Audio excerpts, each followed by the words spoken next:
And out from blue side, this is very interesting. TLID, they like to rock the Mathila, but it does seem like that they will pariah the Suyo or chip more. Amen, amen. Now there's only, oh baby, come on, St. Lucas. I'm pretty sure that you've been holding this back all this time.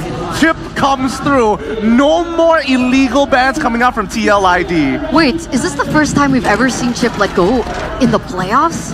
In the playoffs? It should be, right? Yeah. I'm telling you, this has been the mind games. Nobody should ever ban Chip on the blue side, and only TLID is the only team that does that, and that's so bizarre. So this time around, it's looking even cooler. And this is the thing, though, right? We haven't seen Witty on the Chip too much. Is this a big gamble that they're going for? I think Chip is so broken that it doesn't matter. Especially with the minds of Witty, right? Witty the Wise will rock and exploit this hero like it's nothing. Very, very strong response though. Natan and Yves, their high ground is looking very, very solid. I love it. I love it. At least from Kescute's perspective, he understands that if we are going to go for a full-on team fight, I need to limit the area of influence that you have. But TLID opt to go for Hilda once again, as well as the Alpha. Are they expecting Kescute to go for maybe Khalid? No, goes for the Bane instead. Very interesting, right? Because usually you pick up the Hilda after the Assassin, or if you can, bait the Assassins out, but that is going to be Kescute picking up the Bane. So, what's your play now, TLID? That's a big question. That's a big question, because if you're looking for neutral objectives, we've seen the Alpha falter against the Bane. We saw it yesterday, actually, in a opposite scenario, right? We saw that Fabian picks up the Bane. It was very difficult for Super Ken to pick up those neutral objectives on the Alpha. But I guess it depends on timing as well, right? Timing is going to be very important. In the second phase, we're moving on now. Lilia actually is the first ban from RRQ. Really smart at Kescute. He understands that right now, seeing Lucas's composition doesn't have any wave clear at all. Chip maybe in the early game with Concussive Blast, but as the mid game starts rolling by, Chip really needs some extra wave push coming in, maybe from a Lilia, ideally a Yves, but I think now that both of them are gone, I can only assume that Kescute is only going to get rid of another mage as well. That and game 3 yesterday, Gideon, Yeskiel rock the Lilia against the Yves as well. So somehow it's in a similar position here. So Kescute, yeah, we saw you game 3, let's ban that hero out today. Carmilla ban though, from the side of TLID, understands that, hey, I think we are going to clump up, and it's the counter for that Chip. So now the question is, for RQ, do they want to ban out the Valentina? Yes. Right? Because Yeskiel needs a hero here, and if they want to kind of level out the playing field, they can go for the Valentina, but RRQ don't take it. They go for the Harith ban instead, seeing as that we did see that the Harith did do good, relatively good against the Natan in the lane. Well, I don't know about that, Arashiki.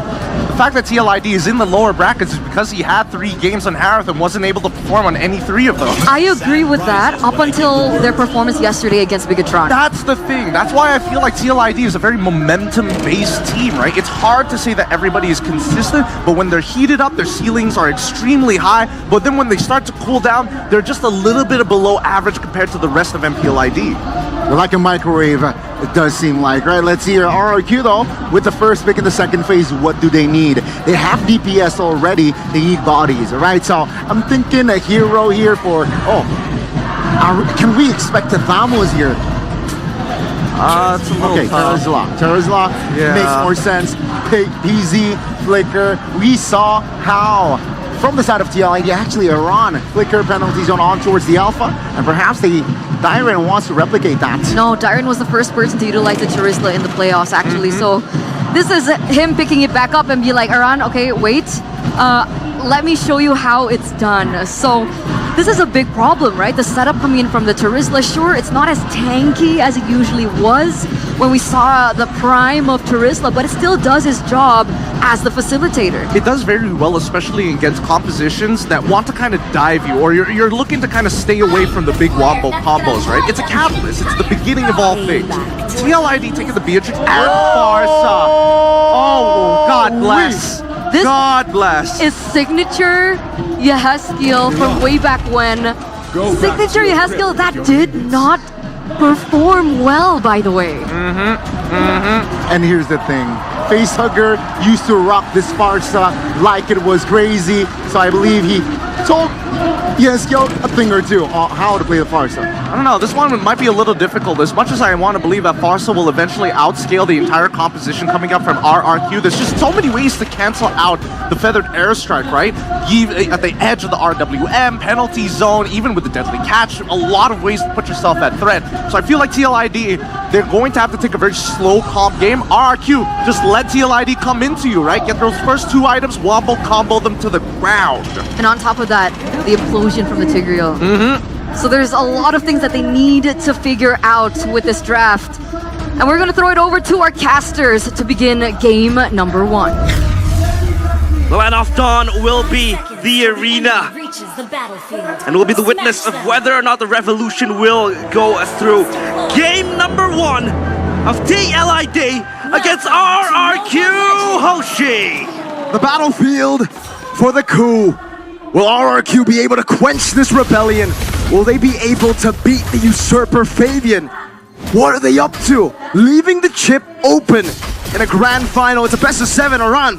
Already putting the pressure down onto Dyron too. Ooh, look at Terizla, man. We've seen Darren perform well on this, but Aran as well.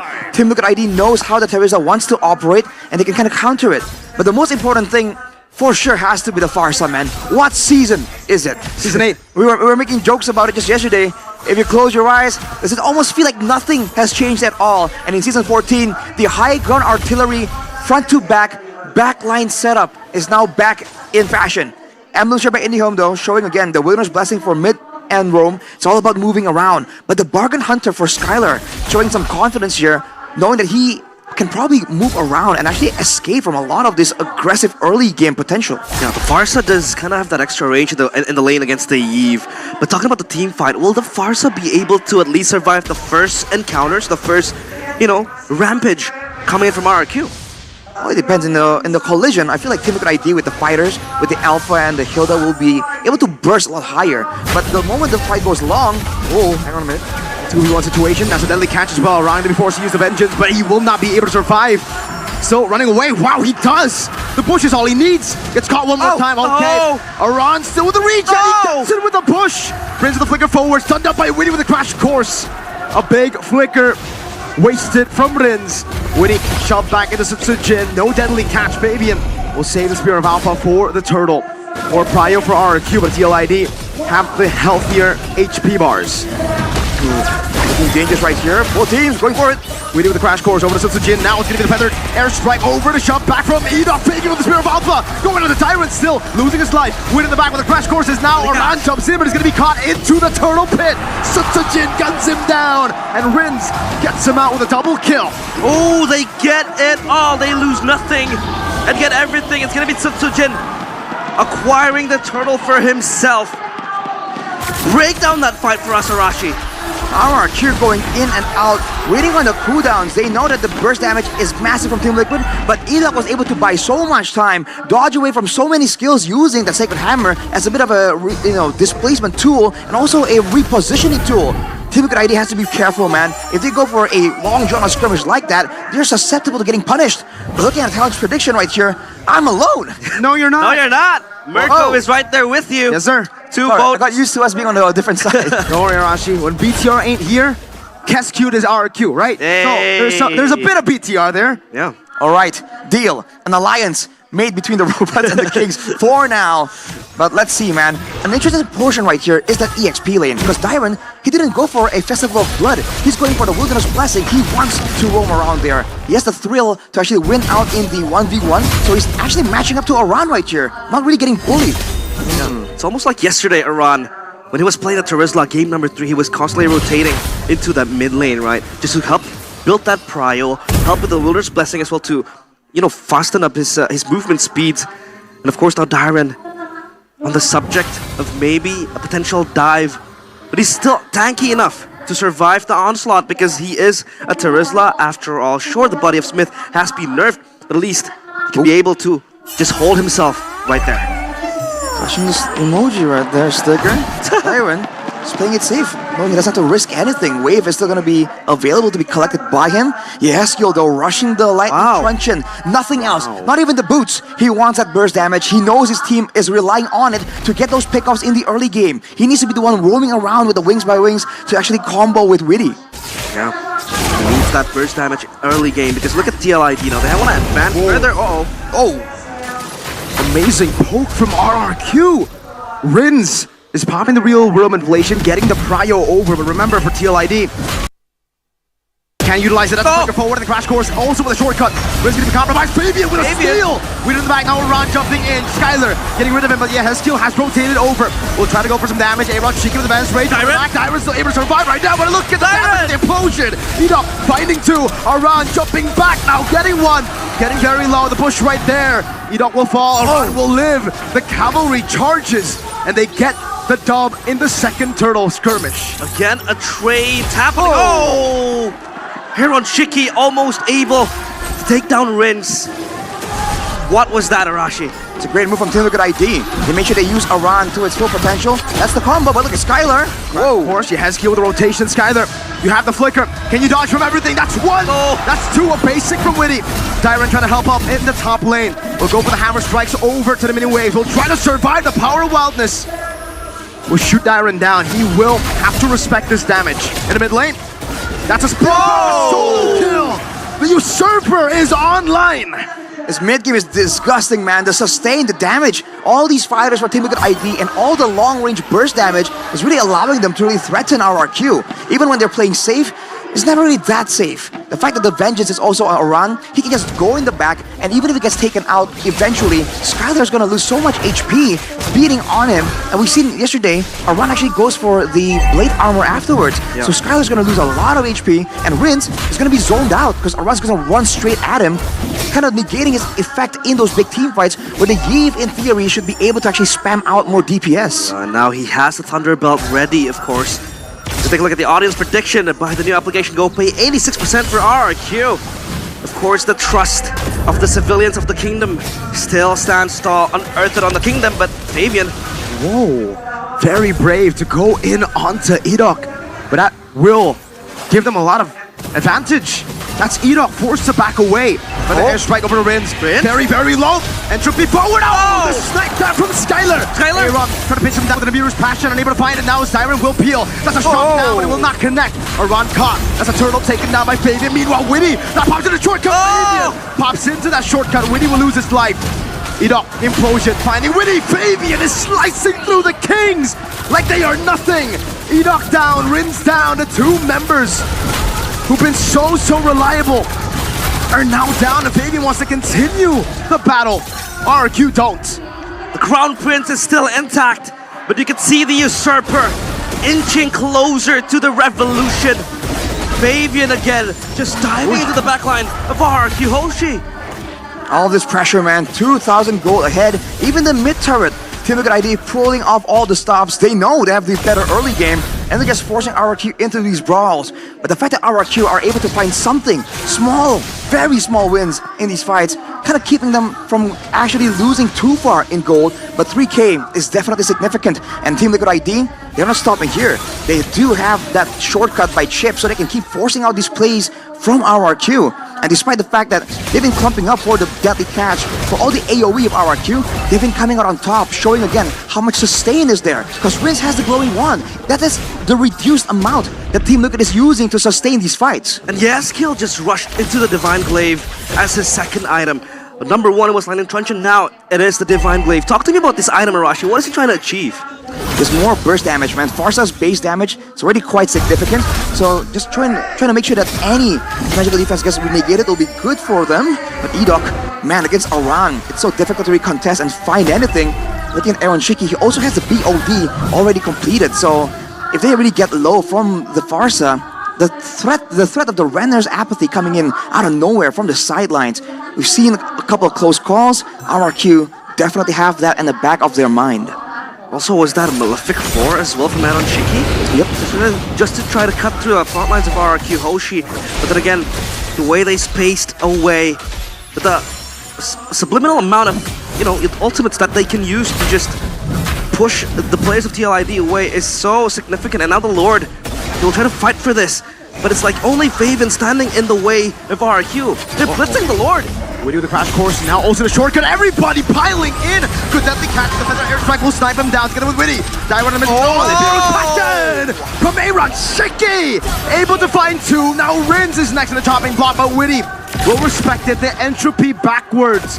Lord 1 taken by TLID. They enter the castle of the kingdom and they make it theirs. Having a party, feasting with the Lord. They get it for free. It's a great play for Team Liquid again, using the shortcut to zone everyone away. And again, Aran taken out, no problem. Massive value for Team Liquid ID. And along with that, even though RRQ wants to try and hit back, the fact that Aaron Shiki can stand there and burst down everyone, full channeling all the ultimates, because Aran has taken away all of that damage, bought in all that time. They have the Lord right here, and they do have the global presence. What are they going to try and do with it? If you take a look at R7 making an appearance here. Now Aran. Look at Witty. Running forward, Witty is able to just crash course. Implosion as well. RRQ will take Witty. But what do they lose? The Lord is still on target despite the entropy. The bottom lane. Holy defense. Already baited out. Up top, Skylar will finally deal with the Lord. It's taking a bit more time. It will fall to the mini waves there. So at least it is a tier 2 and a holy defense in the far lane for the Cavalry. Holy Crystal though for Skylar is hitting his power spike. And that means that Natan can be much more, oppressive in the team fights and in the defense later on. But as they say, Lord number 1 is to take map control. And they look for a conceal play. Oh! The penalty zone now. Real world play. Aaron Shiki will be caught. Skylar eliminates him. Aran looking for an angle. Faven looking for some damage. Feather Airstrike bursting him down. You don't take it down. Aran in the midst of it now with the vengeance as well. Aran will not be able to find a power wilderness. Skylar still able to cat away. Now Rins getting the kill back. Shortcut. Oh! Fabian, after recall and after going into the mid lane, will be able to rejoin the cavalry forces to get rid of Tyrant. 2 for 2. They fight back, and they fight back hard. RRQ is looking for a Hail Mary play, but TLID, they charge forth. The Stallions ready for any form of oppressiveness from the kingdom. No entropy. Fabian finds his pure alpha.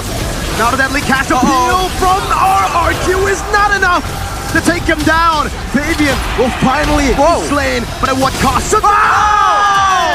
With a double in an outplay. But still, it's TLID who are able to take that kill back. Now, who's it worth for?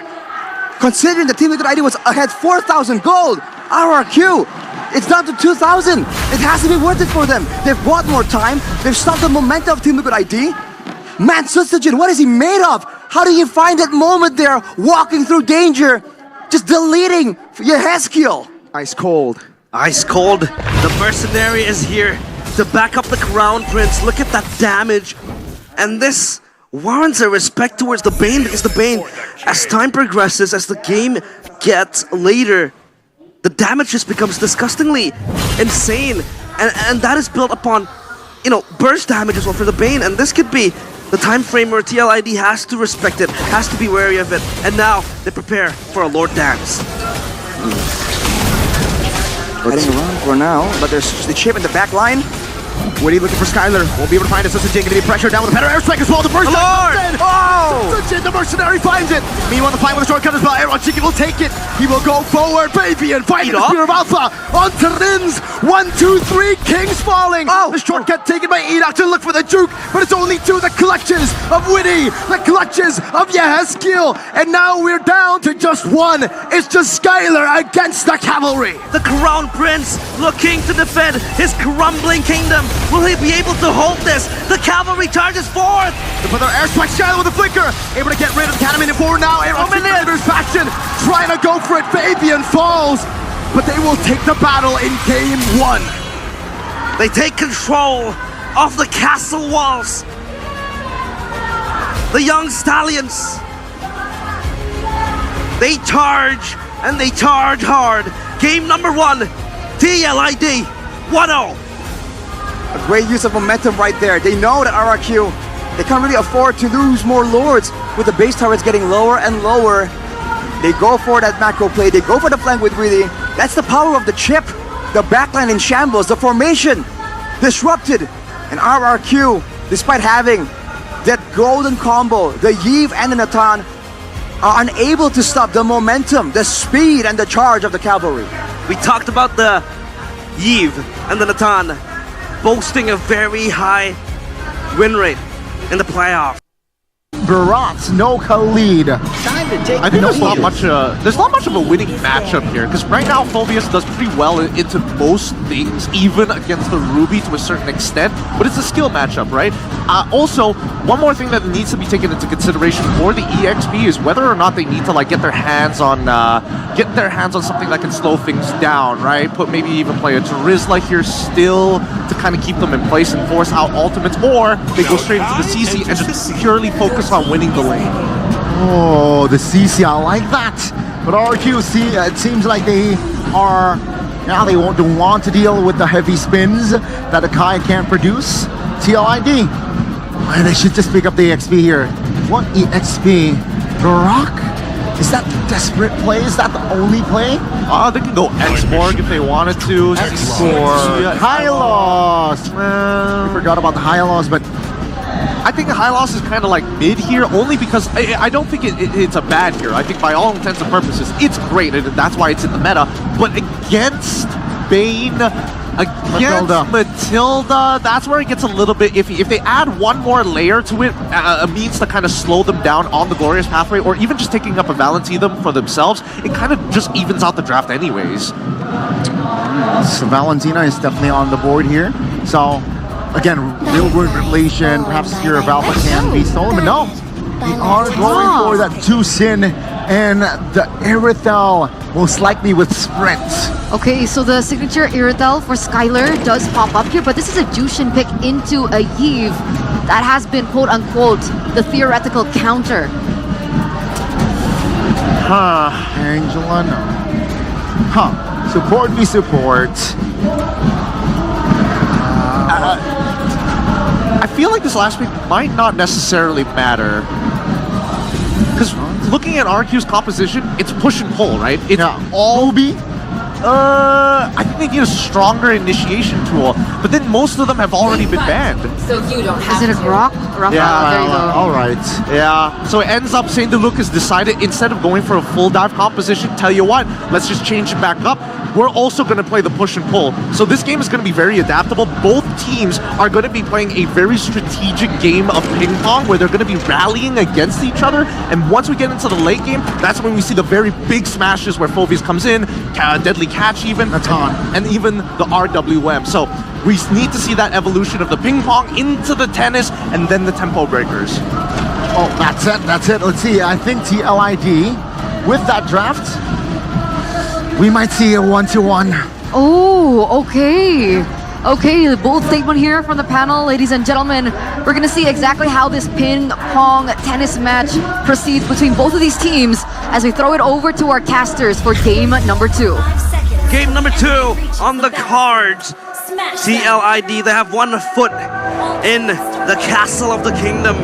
But now it is the time for the kingdom to once again reinstate their oppression. Gonna stake their claim to try and get that early game dominance. We were expecting something completely different, man. With the bans showing up earlier, we thought an assassin was gonna show up. But once again, it's a jungle, utility jungle, fighter jungle showdown here. And Fabian and Sysogen both duking it out. But now it's a very different approach. RRQ seem to be doubling down on that early game option. This Irithel is picked, right? And we saw it. Skylar yesterday with the Matilda and the Irithel playing around. Don't you think it's situational? But before that, the emblems, Rashi. Ooh.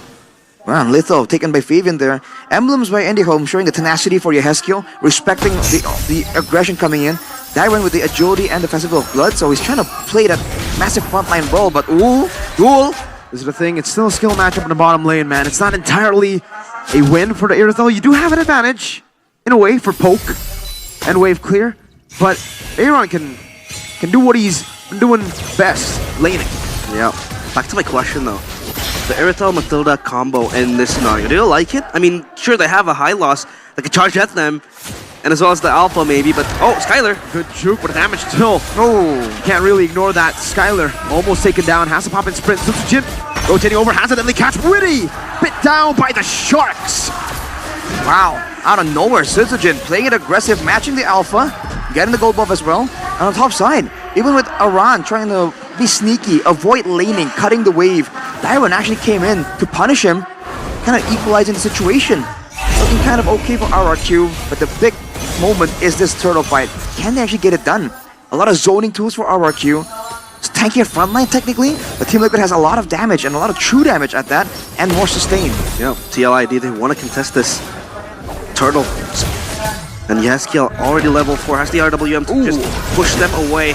But now Rin's coming in. Crimson Beacon, a flicker backwards as well. Fabian with the Spear of Alpha over Rins. Now the glorious pathway to the back as well. Now he's going to the Infernal Pursuit all the way to Witty. Subsidiary able to utilize the distraction to go for it. Rins still able to escape. Witty very low. Dairon on the chase. Infernal Pursuit from Dairon. And he gets the kill down. Aran is next on the chopping block. And it's RRQ with an amazing win in the first turtle fight. They strike hard and the cavalry off their horses. 3 kills in 3 minutes, and they get the turtle as well. We've seen this before, dude. The Tsushin, deceptively tanky and doing a lot of damage, a lot of distraction in the early game, diving to the backline. It was looking so weird, so wonky, and we've seen it go wrong before, but it worked out right there, and Dairon on the Phobius, man, putting it down. RQ doing a great job utilizing the strong pick that they first picked, but now can they maintain it? Can they find more? And now the Rafaela pick, right, in the hands of Witty. Yesterday, Key picked it up as well. Now it's in the hands of Witty. What are the comparisons you could draw in this composition, at least, to fight off RQ? Oh, wait, what? Witty pops the flicker. Okay. Every time I ask a question, something happens, but that is not what I expected. We need a certain ego from Edok to kind of get information, trying to find control, and with that moment, with that exchange of resources, they're gonna go for the third goal. But look at this! Oh, Crimson Beacon, Witty gunned down again. Rins with the Lantern Flare. Aaron going to enter Entropy, and now it's gonna be Fabian with the flanks as well. The Spear of Alpha able to find another kill over. It's 2 for 2. Fabian caught in the bad spot. Subsidiary does a bit too much damage. Now Yehezkiel against Rins, flicker out, and Yehezkiel gets the kill. 3 for 3 at the end of the day. Comfort zone for RRQ. They're able to dive into the tier 2 turret and force a fight into Team Liquid ID's waiting hands. RRQ, is this the lead they're looking for, Arashi? It was looking so good. I thought the tower was definitely gonna fall, but they kind of overextended a bit. Team Liquid ID, the fact that they were able to actually get somewhat of an equal trade there is definitely concerning. But alright, right here, there's so much control over the turtle. You can see Fabian immediately just going for the clear, going for the other resources available on the map. But look at the duo on the top side. Yeah, 1v1. They run with a flicker. That's a mistake. Skyler will capitalize on that mistake. A solo kill. Dairon all alone. Able to flicker out of the Holy Baptism, but you cannot flicker out of the glorious pathway. TL will get a trade. What is it with Team Liquid ID and their flickers in game number 2? That was a miscalculation from Matt on Chicky. It certainly came out of nowhere. And looking at the items here, whoa, hang on a minute, 1v1. Deadly catch now, the spear versus the shot, Subsidiary soloed! Fabian getting the shutdown now, getting the Lantern Flare to throw him back around. Fabian traded back again. Wow, that's Syzygen 3 and 0 taken out by Fabian though. So they're both having 3 kills, but in theory, Fabian shouldn't be able to win it out there. And from that engagement there, Skylar also wasn't able to get the turrets. So both teams are hanging on to their early game objective very well. Yeah, the baptism again whipping this time around. Aaron Cheeky has the entropy backwards. Circling Eagle, knocking him up. Aaron very low, and now the Lantern Flare on him. Skylar with a heavy crossbow takes them down under the tier 1 up top. The power of the Irithel Matilda combo. This time around, the Crown Prince has company. And even with the Has Claws, there's no need for Skylar to go back. He can stay on the map indefinitely. No mana cost. RRQ are using it as pressure. They're gonna for sure be able to get the tower on the top side. But even on the bottom side, Syzygen being very active here. Which one will Team Liquid actually move towards? No. One will have to address the wave created by Syzygen down bottom, but this just gets scarier for Team Liquid ID. But in this scenario, Arashi, in this sort of circumstance, can they still bank on an attack? I think they definitely still can. That's a lot of damage. That's disgusting. Oh man! That's just spoken away. That's just one War Axe, man. Around in the back now, looking for it. Oh, Spear of Alpha missing the glorious pathway. Dodged away from now the circling eager to go on to Aran. Meanwhile, Tyrant in the back, forcing real world. The Palladium will be shredded down, and it will be a trade 1-for-1. But Witty takes the kill. It's an XP for an XP. RQ get all the turtles in game 2. I think the big deciding factor here is the fact that both frontliners, the Hylas and the Phobias, one can kind of delay you, right? The Hylas is too beefy to kind of push through, but the Phobias can actually take you out, having a lot more damage built into the kit. So now RRQ can actually be a bit more aggressive because they know that Dyron, however you want to spin it, becomes a bigger threat compared to Aran on the Hylas. And that single advantage is allowing them to just control more ground. But again, Team Liquid have that late game. Circling Eagle, Aran, no vengeance this time around. The Holy Baptism, again from Witty, only landing onto Dyron. Yeah, and the Phobius can somehow skip the high loss as well, right? You could practically target the backline of TLID indefinitely as E-Dog just opens up the map for RRQ. Now the question becomes to TLID, how do they want to deal with this Phobius, Arashi? You just have to wait until they get a bit more damage, but even then, with the Vengeance, it's going to be difficult, so they have to kind of play the back and forth. That is what we theorized earlier with that Rafaela pick. They wanted movement speed, but look at Rins. Crimson Beacon, Aran still trying to go for the defense in the mid lane. Pops in the glorious pathway and dives all the way to the back. TLID, is this a mistake? The Holy Baptism catches on the Skylar. Oh, Dyron's free hitting. Now, 2 fights going on. Dyron able to get that Infernal Pursuit. Fabian very low. The chase around Cheeky! Again with the flicker forward, only to get gunned down by Skylar. The Stallion misses his flicker yet another time. RRQ, all hands on this game. 6,000 gold advantage. Is this a mental block you're talking about, Mirko? Playing the Natan against the infamous Natan in the PLID. A lot of moments here where it seemed so close yet so far. Skylar on this Irithel that really shouldn't be doing so well. 5-1 and 5. The mobility allowing him to just be so aggressive. Holy Baptism, no, under the terminal. Skylar now makes a mistake. Gets caught by the real world manipulation. And TLID, they'll have an advantage. Skylar shut down 20 seconds. And it will be a Lord that is in the Lanadon, up and ready. Mistakes after mistakes, both from the marksmen of their respective teams playing today. Now the Lord though, they want to blitz it, but I think they're just waiting for Skylar to respawn to get even more source of damage. Oh, that burst, man. Circling Eagle, forcing the vengeance out now. Deadly catch, Witty! Disappears straight to the back now with the Crimson Beacon. Able to get some damage down as Fabian goes in, gets rid of the back as well. Here on Shiggy with the entropy forward. Fabian slices through Dyron. Yes, Teal gets the kill back, but Sutsa Jin shoots Aran down. Another 2 for 2. Skylar back online. Heavy crossbow onto Fabian. Will use the Spear of Alpha defensively, but the Circling Eagle to the back will be able to find 2. Aaron getting gunned down. The heavy crossbow is too much for Aaron to handle. And the Kingdom again are able to make it work. Team Liquid ID overzealous. They saw that momentum. They saw the mistake from Skylar. They thought that they had that Lord for sure, but they overstayed. RRQ were able to find a relatively equal trade, and the moment Skylar returns, that was a signal to retreat, but the cavalry just did not notice it. Wow! Almost just one-shotted. What is the damage? Yikes! A lot of damage from the Kingdom. They're angry. They don't want to give up their throne that easily. They don't want the castles to be usurped by the Stallions now. Aaron Shiki 1 of 5 as the Natan. Is there still a late game angle? If it goes long enough, there's definitely a late game angle. At 10 minutes, 6,000, we saw that Geek Time were able to come back from such a deficit, but RRQ, what is the plan here to crack open the base? This is the Nathan Eve combo with the Hylas. They do have Siege, they have the Irithel, but the Mage, it's a Sushin. What's the plan here for Keskid to really crack open this base? It might be some kind of dive. Yeah, it's more of a zoning mage with the Zeusin, right? You want the CC to keep on going, but the Lord will blitz and march forward. Lord in the bottom lane. No, first Lord, so should be able to defend this again. It's a Yve and a Natan combination. Last time we saw, I would think it was day 1. Fnatic Onyx having a 12,000 gold lead, but struggling to end against a Natan and a Yve. Now we talk about it, right? The Natan and the Yve, 2 of the best base heroes for defense in this patch, in the playoffs at least. Will RQ be able to topple down that foundation for TLID? Oh man, we'll have to see.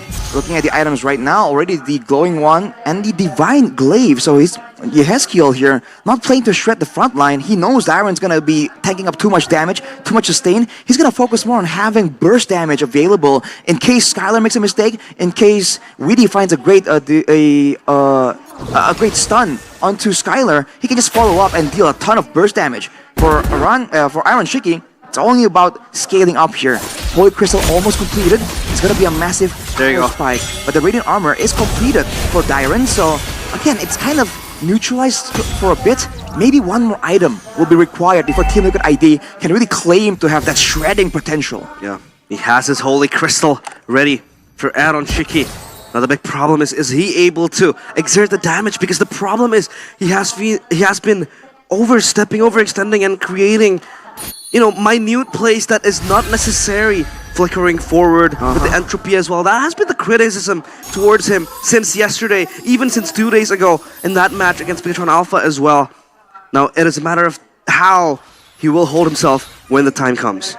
Now this is a delicate situation for Team Liquid ID. RRQ, just want to get the Lord, try and get some structures, that's fine. But Team Liquid ID, if they fail here, they falter and lose their front line, there's a lot of ground that RRQ can chase them through, and there's a ton of mobility available for them. Yeah, this Lord is important. 7.9k gold lead in the hands of RRQ. They look to even subjugate TLID further. They look for the zone, and here goes the Circling Eagle. They spot Baven in the bush. Spear of Alpha, eat up. Able to flicker out, but whoa, the healing's there. Dyron with the flicker, finding 3, and now Skylar gets rid of all of them in the back. Subsidiary with the red tree, and the Kingdom, they will take the fight here in the second Lord fight of the game. Skylar is a goddamn maniac. The Crown Prince might look for the Savage, but it's way too far. Yehezkiel still riding into the dying night, but the Kingdom is here. They wanna reinstate their oppressiveness towards the cavalry. A lot of damage, a lot of burst. Yehezkiel going for the play. RWM on the Skylar, very low with the Wishing Lantern, but again now in front of pursuit, the demonic force onto them. RRQ will level the game, will level the series in a best of 7. It is 1-1. Woo! The Kingdom, they will not go down without a fight. 1-1. They equalize the score. TLID. The revolution still on hold. Wow, what a recovery from RRQ. We saw the draft, we kind of doubted it. It didn't seem to connect, but maybe that's exactly what RRQ wanted. Who needs connections when you approach the fight from 4 different angles? What was that last fight? Before Team Liquid understood, they were charging into an ambush. They were running to the back line. They had their target. They had their eyes on the Crown Prince. But his soldiers, his army, protected him. And RRQ at least, again, that fight, that spirit is still there. Oof, man. I'm seeing great moments from Team Liquid ID still, but RRQ somehow, they're able to just maneuver around the expectations. So many times you saw that guiding wind used to just bait out resources. I think Fabian even showed a bit of discomfort there. Counter the chip shortcut, right? From range, can actually just jump your formation out. TLID with this in mind, they need DPS for Aaron. Natan is untouched for the first time in the series. Natan may be untouched here. I guess they could pick it up. I think it's between Natan and Carry at this point because they're mainly dealing with the frontliners. I don't see for the far away. Benedetta. Oh! Okay. Huh! Very ambitious pick. That was one of my questions, right? Because I've been hearing that a good... Oh, Iritel, okay. I've been hearing that a really good counter towards the Hilda in the EXP lane. This is assuming that she does go into the EXP lane, is damage EXP laners. But the current trend is Benedetta tank. What are we expecting here? No, I think Benedetta Tank is kind of illegal right now. Doesn't provide us, especially if you take Revitalize. If you take Revitalize Benedetta Tank, I think that you should be punished for that. It's a heinous crime. I prefer Petrify a lot more because there's a lot more scenarios of which that is useful. Because when you have Revitalize, you have to go in, but then also have to figure out a way to go back to your team to actually get value from it, just to maximize it. So with that, Aran being back on one of his signature heroes from way back when, we're gonna see how this pans out. Will it succeed or not for game number 3? We're gonna throw it over to our casters. 5 seconds. 2 down, 5 more to go. We are in game number 3 of the grand finals of MPL ID Season 14. Still equal. Structure from Kaon against Team Liquid ID. A Benedetta pick finally in the hands of Aran. Man, I mean, this is an interesting situation. Aran, target banned technically, and target picked away from as well. The Hilda that was such a menace, such a problem in game number 1, now is in the hands of RRQ, even though now there's the chip to kind of consider. But look at Tyron. Whoa, go back and forth. Oh, this is a bit of a different Hilda. It's a Revitalize, not the Vengeance that Aran has been able to take. And it's actually not the Revitalize Benedetta. It's a Vengeance Benedetta. What difference does it make? The Hilda with the Revitalize and the Hilda with the Vengeance? The Hilda with the Revitalize can get more value from the shielding of a bush and the regen from a bush, but to a degree, it's already limited when you're in a fight. Whereas with the Vengeance, you have a lot more resistance to burst damage, and you can argue that throughout this match so far, the resistance against burst damage has been the more important factor here. Yeah, that would be the case, but now Edok, he will be able to be close to Skylar, but now add on Shiki. A lot of critics towards him, but Dyron. Uh-oh, a deep cut. Ooh, great eye for an eye. Pops in a Vengeance, Rin's Lantern Flare. Even with that eye for an eye, Aran should still fall. Dyron picks up first blood. Aran in no man's land, punished. And Dyron, with his own weapon, with that Hilda snatched away from the hands of Aran, he has to fall. Smart moves for both teams. I mean, for Skylar, kind of knows that, hey, there's a lot of movement from my team on the bottom side, and they don't see anyone. So most likely they'll be on top. So he played safe there on the Irithel. Hard to catch anyways, but look at Dyron already roaming around. Wow. Dyron will give a lot of prio towards the laners of RRQ as they prepare themselves for the turtle. Ooh, waiting not level 4 just yet. Lantern Flare will pick him up. Now Crash Course on a 2, real level place into the backline. Super J to be compromised in this position. Aran is the one who takes the turtle. Now Rin's caught in the bad spot. No Crimson Beacon just yet. Slows down, and Aran will be looking to go for the kill. It's a slow back kill, but our Aaron Shiki actually will pop into Entropy to rotate to the mid lane too. So they're looking to capitalize on that turtle fight win. Definitely a bit more of a spontaneous reaction there from RRQ. Not having the level 4 is quite, quite detrimental to their success there. No massive lane coming in from Rins that we've seen RRQ use to try and sow chaos in the formation of Team Liquid ID, and no Avatar of the Guardian. Those two massive ultimates could have swung things in favor of Team Liquid ID, but they didn't get the turtle, but they got a couple of kills, they got the level 4s, and they were able to get a bit more of a momentum in this early game. Now it's about maintaining it, especially with that EXP lane peskiness coming in from Dyron. Yeah, and Aran is still just roaming around again. Like, it's almost the same, similar playstyle as the Hilda. Great read. As Widdy is scouted out by Sitsujin. He needs to get that purple buff. Skylar in the bad spot, that's a Guardian. Shortcut coming down, Skylar with a heavy crossbow, Aaron! Oh no! He flickered, he went away, but he got all the way to the bottom lane, but there's another skirmish happening! Aaron just teleported to his demise! Dyron walking forward, baby him, taking a brunt of the damage! Dyron with a double! He might be able to get a triple now! Chasing the chip, trying to run away desperately with a crash course. Aran stun down, Yehesi with a slow! Dyron with a chase, one more shot, triple! For Dyron! Is he really going for the Maniac? Pops into the Vitalize, in the bush, that shield, that regen! Edok walking forward, looking for the help, and it's another Revitalize. Dyron versus Aran. He will be able to escape, but my goodness! The sustainability from the Hilda provides Dyron the cover to pick up the triple kill.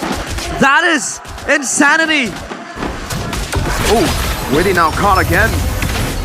Still, just a deadly catch, but man, they have been able to handle this chip really, really well.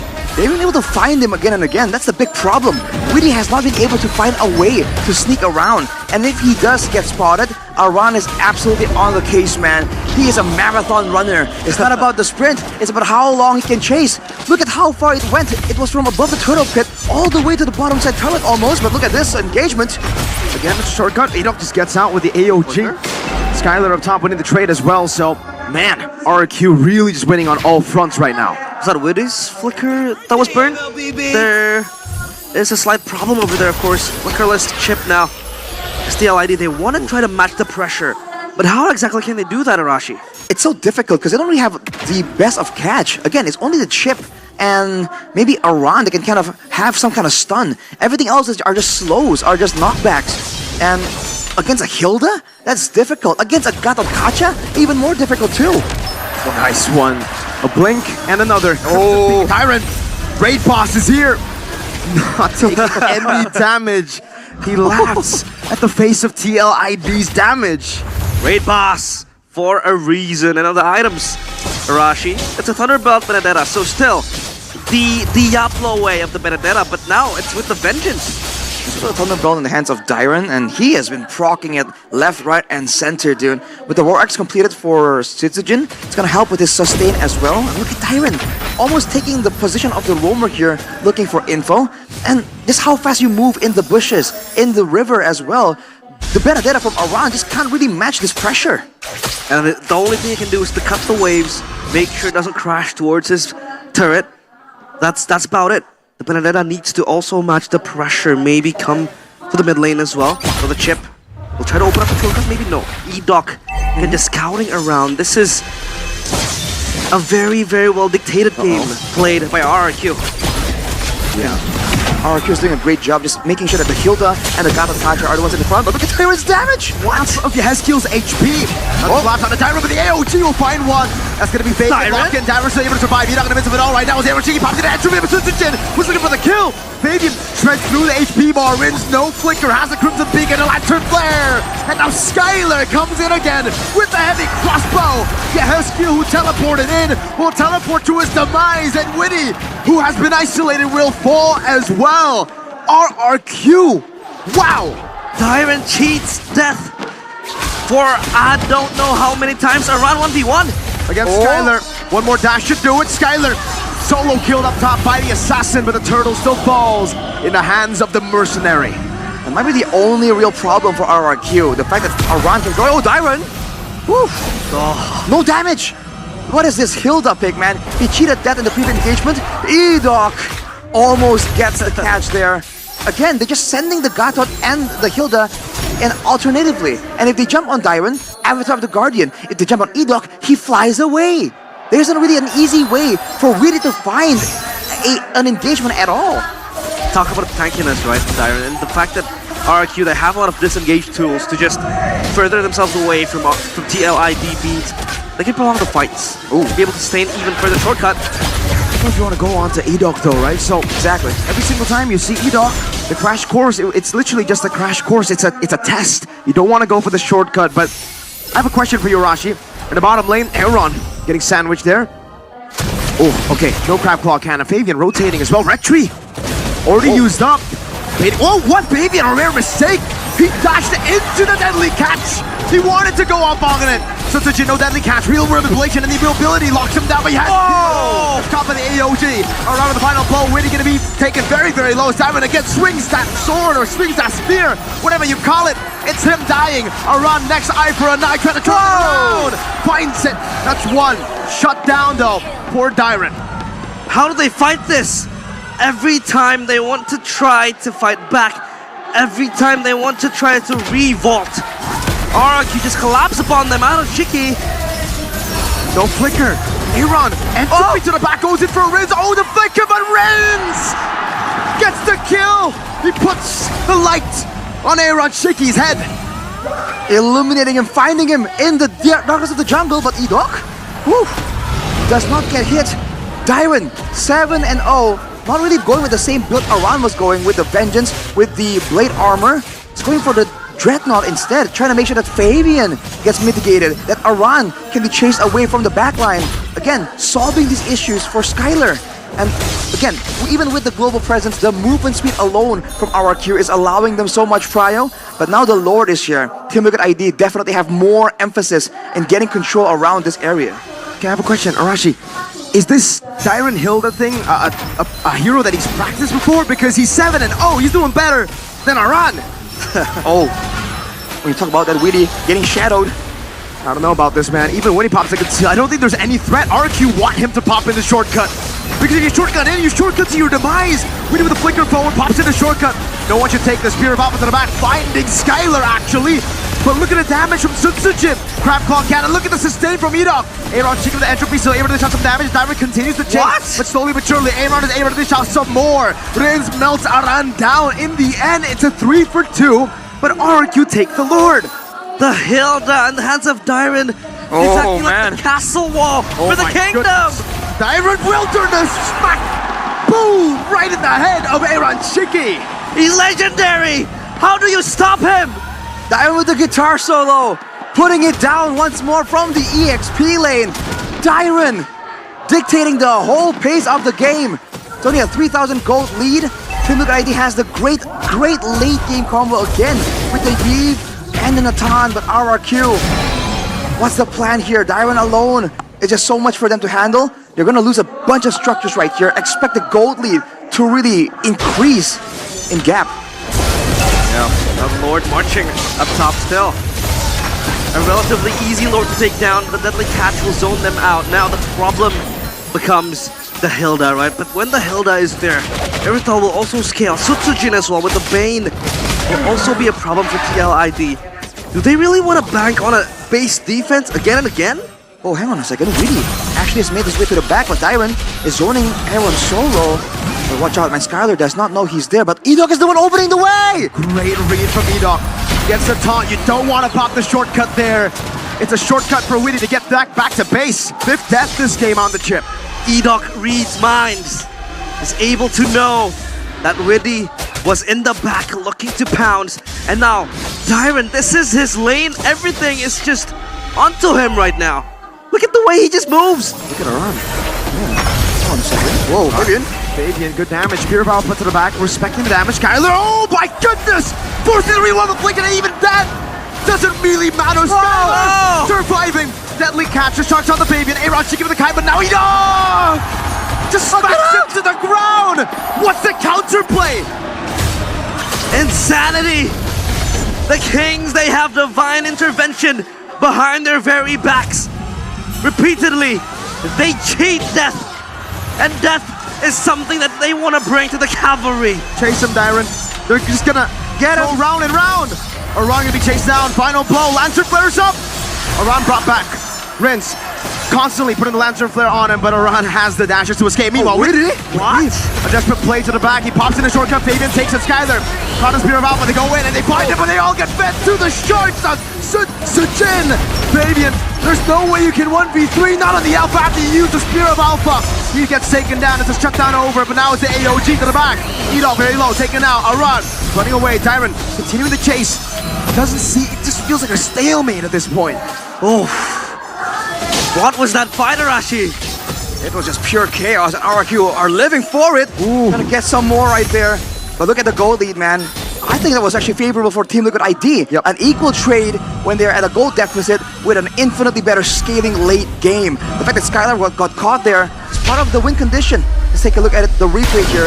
Presented by the official team of my smartphone. Oh man, this was that burst damage. Skylar even goes under the turret casually, chunking Aaron Shiki to half HP. And Edok, the Kato Kacha, that's the roamer, my guy. Flies out of danger. Now, securing the area around the Lord. But Team Liquid ID are trying to make a play with the chip here, sending Witty to the top side instead. Uh-oh, Aran. Oh, times it well. Teleport to the back line. Witty pops in a shortcut, goes for a crash course. Skylar to be covered. Deadly Catch will be able to find them all. Fabian, Spear of Alpha, oh now to eat.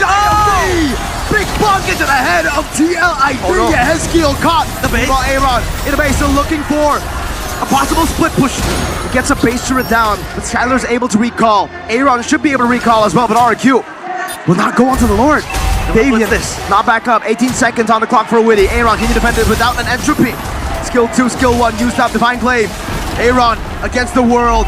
RQ will not risk it. They will go back to the Lord. They'll take the base turret. Public execution of the usurpers in front of the Lord Pit.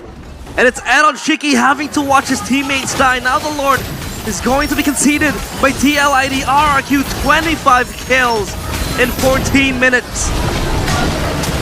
Oh man, Divine Glaive is completed for Aaron Shiki, by the way. But he is just so vulnerable, especially if he wants to kind of enter the fight with that shortcut.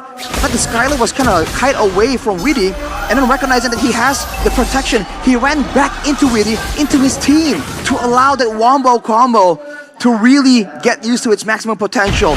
The deadly catch, the avatar of the Guardian. Oh, and Aran now facing danger. Uh-oh. He's gonna try to cut the wave. Skylar had a crossbow already.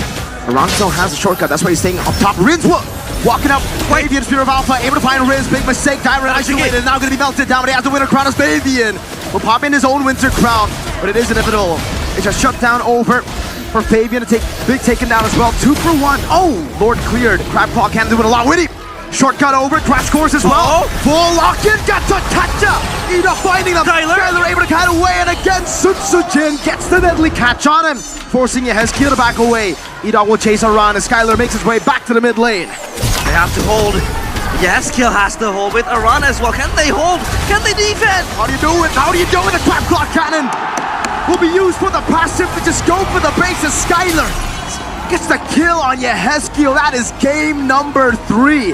2-1 over to RRQ. Absolute cinema. But it's RRQ with the public execution of the usurpers. TLID, they had to try to match the pressure, but it was way too much for them to handle. 2-1 RRQ. They have their foot up front. What was that game, dude? So many moments looked so good for RRQ, and it got overturned by Team Liquid. But just when you expect Team Liquid to finally get some momentum, there was a fight that looked so good for them, and RRQ. Oh man, alright. So they already have a nail in the late game now with an Atan. And early game control with the Bane, the Matilda, and the Hilda. TLID, what's the stopper here? They choose Hylos as well as the Beatrix. I like this a lot. At least Beatrix can hold her own, for a little bit. There's a lot of combo potentials, with Bojushin as well as the Khalid. Let's not forget, I don't want to put Suyo out of that picture as well because he has an inbuilt start, but he was more to set up for the other two. Yep, Aurora. Oh, so good. Perfect. It makes sense, right? You want someone a little bit safer as well. As compared to a Vexana with the passive that the Aurora has, if the Suya wants to go in for a trade kill, it's a lot easier to weave in and out of this with the passive that Aurora has. Honestly, that Aurora pick might be the pick that makes RRQ to the championship point. I think it will as well. I mean, Eugloria's pathway, you don't want to get hit by that frigid breath. It really forces you to think about your zone of influence. Taking the traditional front to back might not be easy, but you gotta make things work. So will we be heading over to championship point? Ladies and gentlemen, we're gonna throw it over to our casters to bring you game number 4. One game away from that ever so coveted MPL Indonesia trophy. Smash them. 2 steps away. 2 steps away. 2 steps away. 1 away from that elusive match point. There we go. Welcome to It's a battle for match point for RRQ. As we get into the land of Dawn for game number 4. 2-1 right now for RRQ and TLID. They got their hands on a Suyo. We've been waiting for this possibility. Fabian on the Suyo. How crazy can it possibly be? Rins, though. No. How crazy is he? Oh, Sacrificing the passive. Darren, bottom lane. Getting ganked on the Hilda and the Fabian dash forward. First blood for Suyo. Well, we talked about the Hilda being the pick to kind of keep the Suyo in check, Not to like contain it. But what is he supposed to do in the situation now, Arash? Well, that was the idea, right? Cut the wave, go into the jungle, be a nuisance while your lane opponent, Aran, is supposed to stay right next to the turret and kind of, wait around. But look at Weedy do. Ooh, that's a roam. We thought it was gonna be the Hylas, I think. I at least expected Weedy to be on the Hylas, but on the Khalid, we've seen it match up to even the likes of a Cho. So it's gonna be a lot of damage in the early game for Team Liquid ID. But the poke, the AoE, definitely favors RRQ. Movement-wise though, Dyron with the Wilderness Blessing, they're gonna be roaming around a lot more. And Skylar despite being up against all the aggression, Brother Hunter and the weakest finder, but look at that damage! Forced out a flicker already. Yeah, that is going to be a very, very important resource because he has burnt the passive, he has burnt the flicker, and next up on the menu would probably be the turtle, so they have to be ready. As Witty is there counter invading the jungle, Fabian has so much freedom on getting and plundering Sujin's resources down bottom in the jungle. The problem with Suyo now is, of course, he has level 4, he has level 5 even, and they're ready to take this turtle. Should be free, you know. RQ don't really, or can't really go for the battle with so much pressure on the hands of TLID. Fabian gets it, saves his retreat. Trying to go for a cheeky little steal, but knows that RQ will have avenues to try to stop that from happening. Yeah, the early damage is what it is, man. I mean, it's the Sushin, it's the Khalid, it's the Beatrix. So many ways for Team Liquid ID to pressure. Just like Edok and Daiwan even, they're both kind of a bit more concerned about their survivability, unlike game number 2 earlier, where they can kind of do whatever they want because they were just too tanky with the Gatot and Hilda, but oh, look at Edok. Something, but he won't be in much trouble. Of course, TLID, they have better rotations, I suppose, with the Khalid always on its toes. But Vanguard is to heal up, and Fabian has the Hunter Strike. But Dyron, good so far. Alright, maybe not. Maybe you can't take that damage. What the heck? Suyo, very balanced. Dyron is punished now twice. What's the difference between previous game, Arashi? Maximum missing HP damage in the Suyo allows them to really burst down targets like Daiwan. They want to play with regen.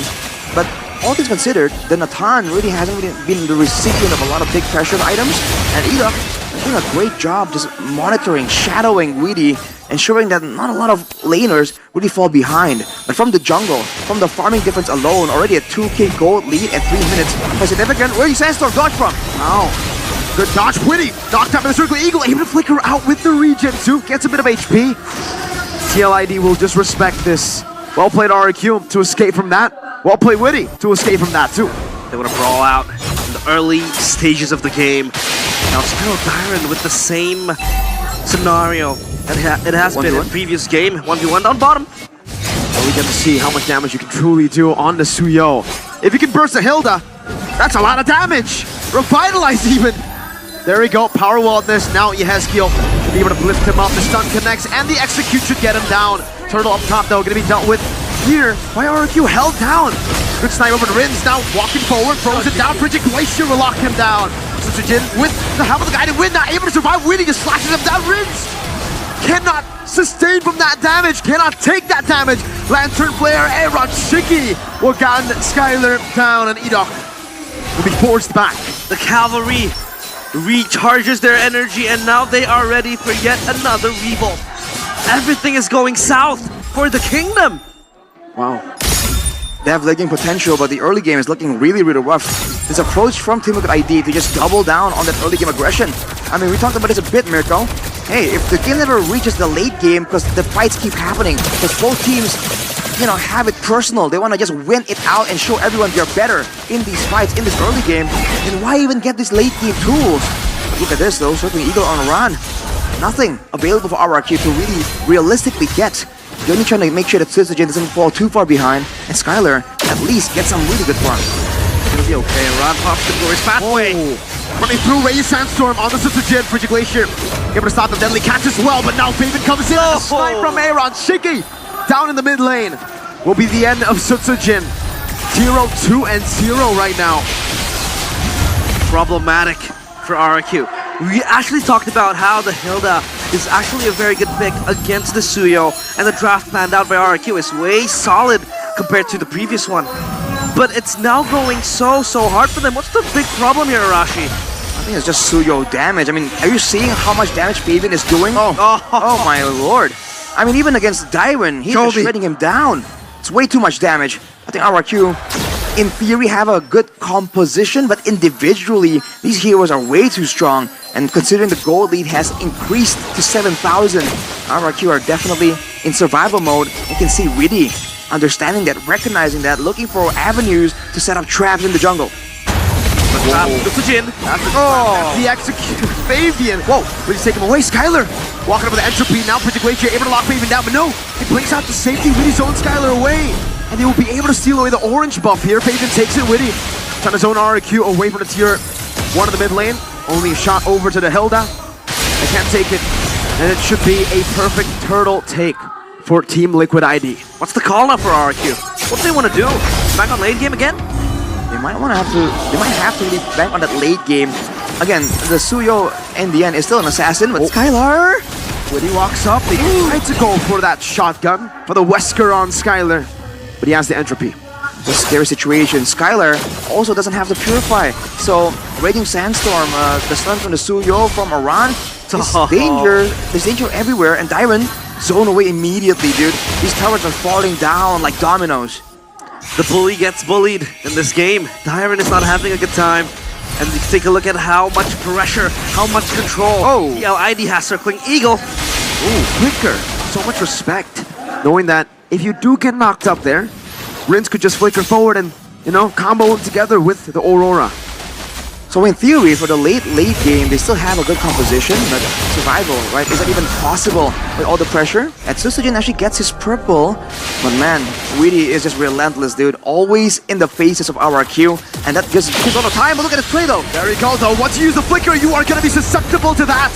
Whoa. Dances to the back. Oh, hey! With a flicker backwards, but still, look at the sustain coming over. TLID, Fabian with the blink backwards. Skylar trying to go for the chase right now as Edog walks forward. Breaks the quad. Wow! Over Skylar. Entropy getting the range. I did not expect that. A shutdown, a big one at the 8th minute mark, and it went to the worst target for TLID. It went to Skylar. The castle walls are shook by that one retaliation that is made by the kingdom.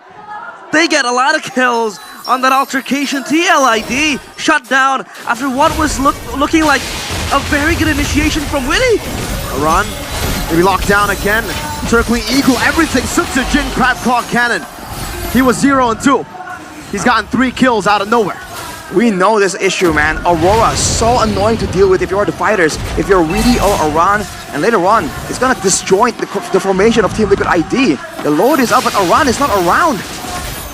Uh-oh. This Lord.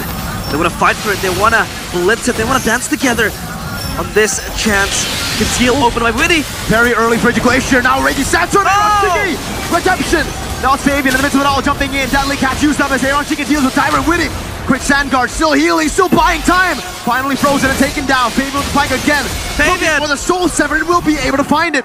Aaron forward. Oh! Skylar gets shot, but he will not fall. Almost, he assassinates the Crown Prince. It was so close. And now TLID, they have a time frame to control even deeper into the map for RQ. He's is showing on the top side. He's gonna be forced to go for a 1v1. Fabian is absolutely on the hunt. Ooh. Sutsujin stunned. 1v1. Now slash down. What is Bane gonna do against Suyo? He's just gonna run. But even then, Suyo can chase. Glorious pathway in the bottom lane and cut them from the Lord. Still Skylar, able to find a space to go for some hits over to the Lord. 2000 HP. Diamond gun down Aaron. Chicky. Nibiru's passion, but again, RQ have dealt with the Lord. TLID, they contain any possible pressure exerted by RQ. They want to play with the side lanes. It was Sutsujin overextending and he was punished for it. Now they might look for a siege. A few more minutes, but still, the passive from the turrets standing strong. The Holy Crystal is completed for Skylar though, so the man has absolutely enough damage to be a real threat. The fact that he was able to get that shutdown earlier definitely was a big value moment. But looking at the items here, Queen's Wings completed for Fabian, trying to get the reduction just to survive long enough to use the output potential. And Aaron Shiki, on a vengeance here, going with the Heptases, the BOD, the Malefic Roar. He wants burst damage, he wants to take down RRQ. He's not trying to do DPS. Therein lies the concern though. He can be great in sieging down turrets, but in the defense, RRQ have so much ways to kind of deter a Team Liquid ID from moving forward. But as of right now, the gold lead that earlier shrunk down to 4K is now back at almost 8K, so Team Liquid ID have regained that momentum. Yeah, pretty late Hunter Strike there from Sutsujin, but 7.6K gold up for TLID. They're waiting for that Lord to spawn. so that they can get that Lord and maybe stage yet another siege. The talisman as well for Edok. That extra cooldown reduction, but now TLID, they're playing the safe. Even Yeskel is itemizing towards that Blood Wings. He wants that extra shielding, Arashi. Extra shielding and extra movement speed on the shield plus Skylar though. Whoa! So he's all good.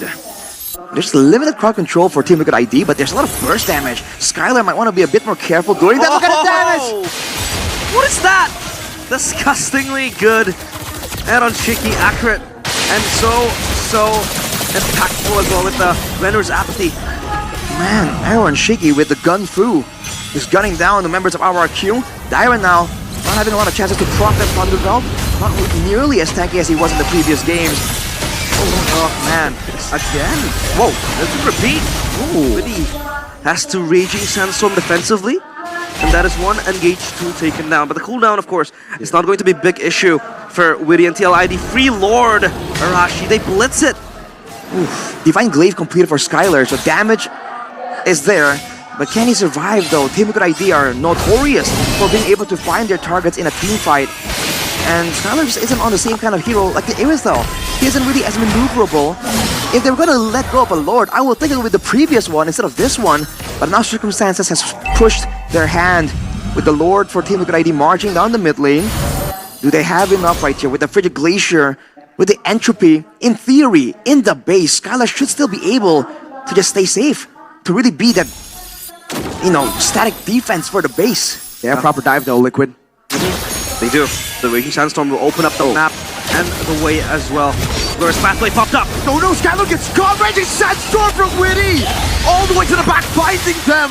Skylar will fall, unable to utilize the Flicker. Tyrant gets gunned down and slashed down by Fabian before he can even do anything! Crystal! The Suyo, we thought it might be countered here, but maybe the Suyo's just too strong! Fabian on the Suyo, 12,000 gold lead. 2-2. We got a game 5 in our hands. Domination by TLID. They will still ride into that dying night. RRQ. They are shook that Hilda wasn't even able to contain the Suyo. Is that the solution? The B-Tricks. Mr. Dyron tries best to do the exact same thing he was doing on the Hilda. Zone away the backline. Be too tanky. But against the B-Tricks, has that Hilda bitten more than she can chew. The Weskers, the Nibiru's passion is absolutely melting Dyron down. No pressure at all coming in from the EXP lane, and an absurd amount of damage coming through from the jungle. Team Liquid ID has just powered through the draft through brute force. In theory, RRQ had a chance, but in practice, Team Liquid ID has just stomped all over them. They don't care about the odds. They like those odds. Of his first ability. Okay. Implosion instead. So they're really doubling down on this big wombo combo. Want the big CC. Tigreal and Jawhead, both roamers first time in the series. Okay, how are we feeling about the drafts this time around? I think this is very snowball heavy for RRQ as well as TLID. I think First Blood is really going to matter between both of these teams. That first turtle is going to determine the next 2 minutes of the game. That's how devastating it's going to be. Let's not forget Natan Yves late game though for TLID. Huh? Let's not. So there you go, ladies and gentlemen. That's it from the panel. We're going to throw it over to the casters for championship point. 2-2.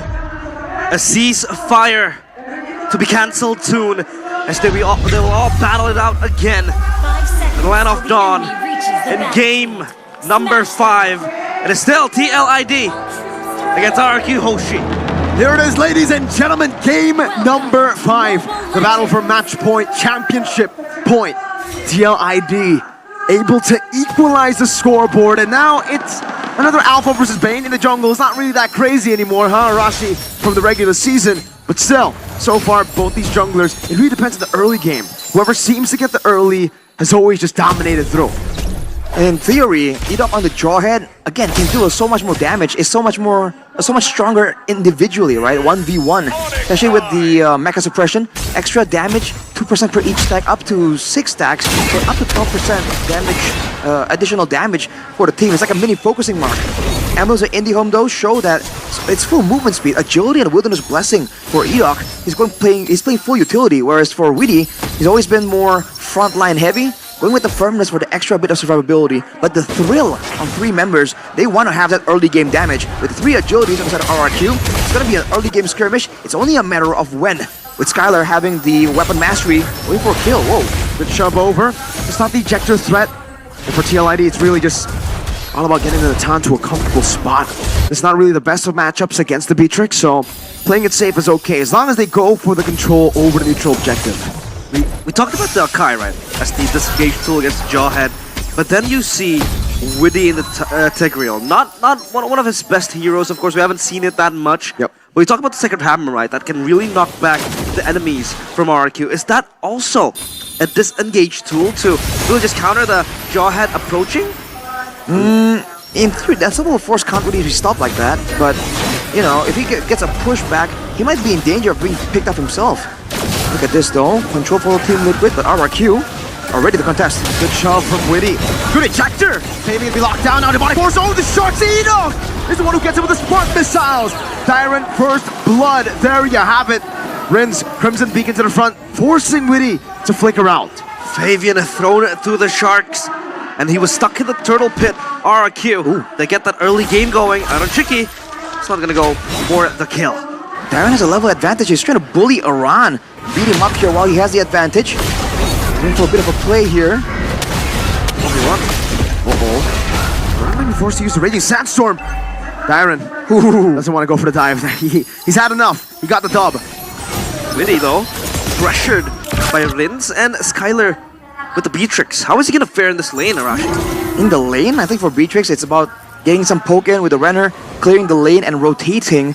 And we've seen Edok. This be a big problem here for Team Liquid ID. If they're just waiting around, Edok doesn't really have to commit to really do damage with the smart missiles. He can just walk around and have that extra shield, and he'll just win the trade by default.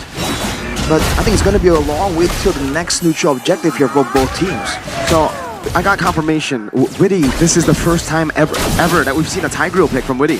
A debut pick, you would say, for Witty in the grand finals. Oof. Is that a card up his sleeve? Is it desperate times with desperate measures? Edok though. Whoa. Real world equation and the speed of Alpha. Ran walking forward. Edok. It got really low. Raging Sandstorm to take him down. Now with Lancer Flare, Tyrant moving forward. Crimson Beacon. No Spear of Alpha means you're dead. Alpha down. Around in the back of Heskin. Run. Jumped down by Tyrant under the turret. Witty getting the shot, but there is no way that they can go for any kills. There's no one alive to do so. Aran forced back RRQ with an early game win. They know they have the Phobias. They know the longer the game goes, the fight goes rather, the Iron is just gonna pop off, dude. As long as it's a front to back, as long as Team Liquid ID are kind of corralled together for safety, it's fine. But look at Witty though. Whoa! Oh, with the shove back again. Aran into the front. Whoa! Good knockup with the Fabian Spear of Alpha. Grins, no Crimson Beacon. Big resources spent earlier. Fabian, no Spear of Alpha. Triangle, they want to fight this run. Raging Sandstorm out of 2. Retreat on point from Fabian. Gets out. Deadly Cash from Sutsujin will not find them. Oh, great trade there. Iran sacrificing himself to get the turtle. And Diamond actually comes in to try and flicker in, disrupt the turtle take. A bit too late though. But RRQ setting up for something on the top side. There's going to be surprise coming in from Fabian and Witty though. Oof, they invade TLID's jungle. They have control over this. And Witty getting tossed upon. That's the ejector for you. Whenever you're in these bushes, opening up is always scary. There's a lot of abilities that could just mimic the movements of TLID, and they can jump into the backline of TLID as well. Talking about the Phobius jump, and then Edok with the Unstoppable Force. Does this mean the only tool that can keep them in place is the particular ult? It might actually, maybe the real manipulation and the Raging Sandstorm, those two, this can all be comboed together in theory. So RRQ for sure needs to be a bit more careful. Not for now. I mean, RRQ with this control, they can use the Jawhead even more efficiently. But look at this dive though. Very aggressive on the Sutsujin. Aran also walking up concussive blast. Ready, Sutsujin will be taking down Fabian. Dead will be traded back. Dyron, Rins is the guy Dyron has given the kill over to. At this point, man, Darren is just absolute menace, but ooh, implosion from Witty. A shove. Skylar, no Purify on the Beatrix. And that's why they picked the Tigreal. They know Skylar will be vulnerable. This is a very good kill that also cements the lead up top. They get the turret going down. And this might be the chance, but it's of course Mr. Ade. Is that an Armor Q jersey? It is. Hey, Rachi, I'm just saying, man. I've been watching this guy's streams, or at least his clips. And whenever he wears someone's jersey, they lose, man. I've used Pikachan's jersey, man, you know, so. I want to see him flex his M1 medal. He did that in the regular season, right? I don't think he'll do it twice. Maybe Enoch will do it twice. Ejector again onto. Whoa! Good dodge with the Spear of Alpha. Away from the Bennett's Rage. And we have Ade acknowledging that he's been featured here. Hey, cool. Just like a Harkyu when they're engages, conceal play. Shove over into the real room ablation. Witty looking for the implosion. Raging Sandstorm combo with the implosion. 2 members, but Rins. Oh! And that demonic force from Dairan. Onto the back. Aaron Shiki disappears. It's a shot over, trying to find them. Yehezkiel still gets out, but it's a big win for the Kings of Kings. Dude, RRQ, they're just getting so much more value due to the clumping nature of Team Liquid ID. They've been trying to corral together for safety, but it's really working against them, especially when Dairon is just so out of control, dude. 3-1 and 4, getting shut down there, but having so much pressure.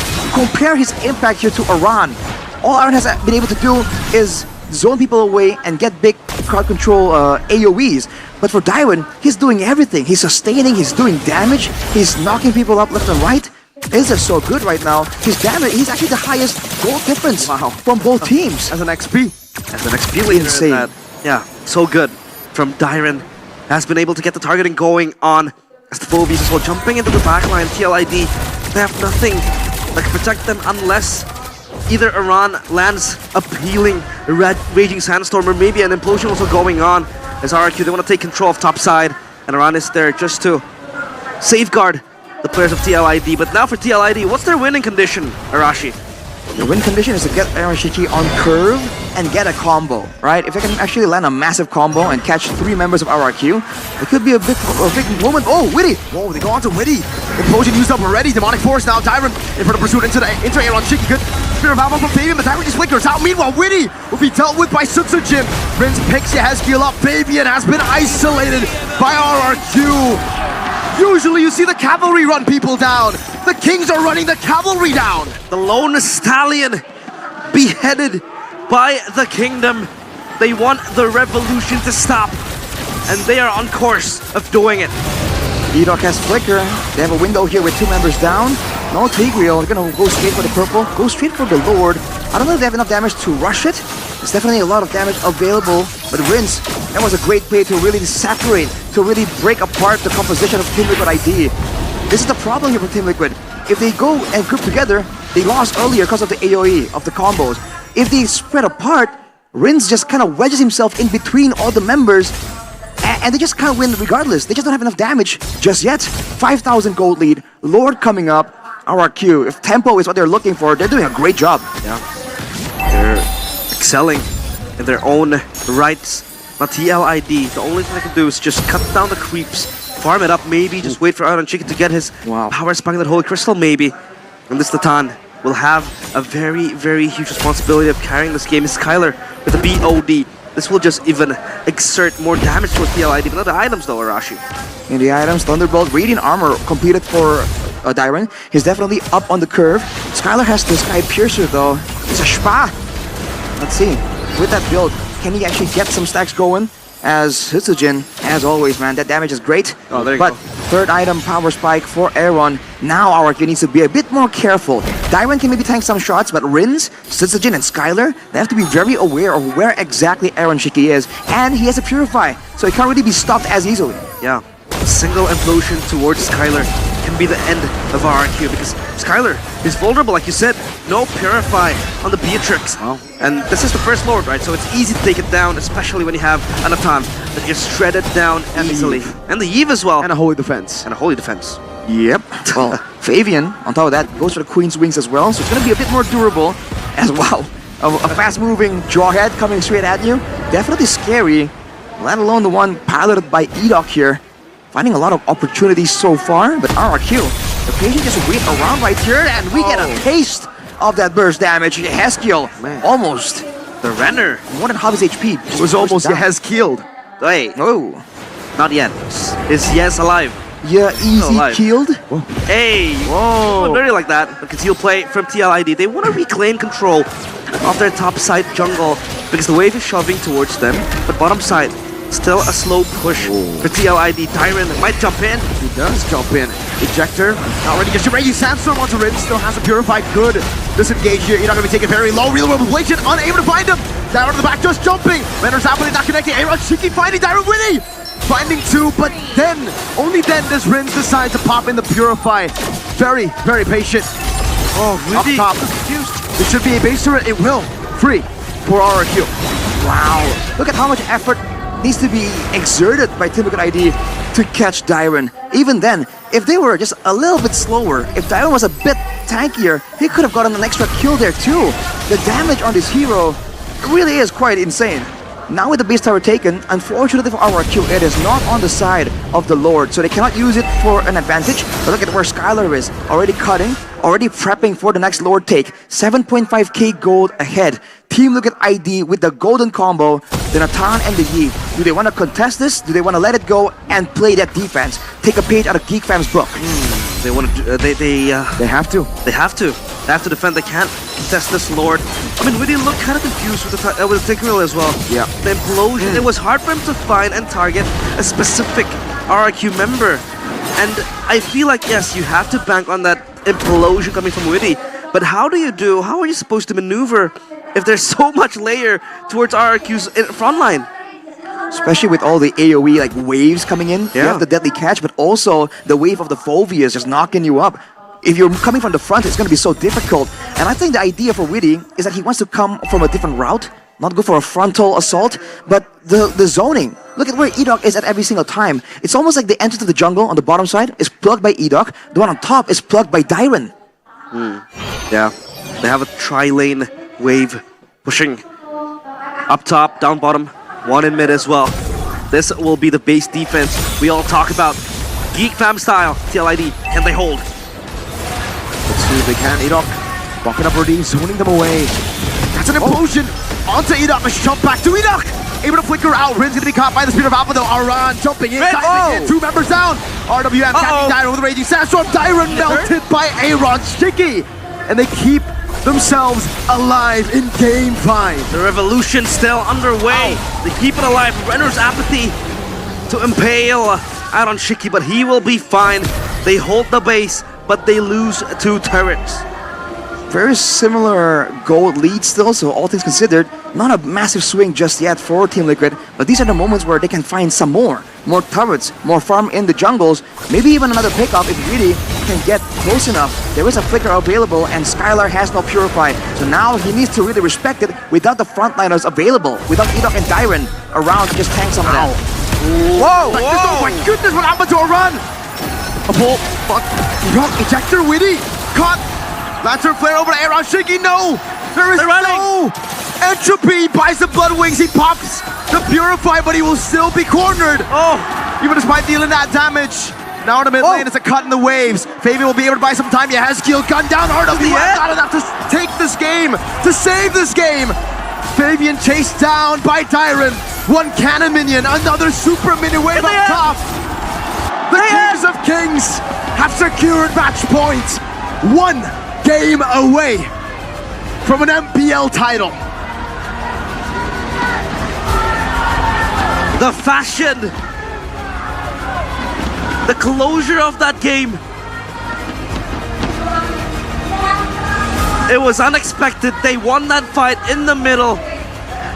Sutsujin turning his back towards TLID, catching them all on their way back. And they got the team fight going.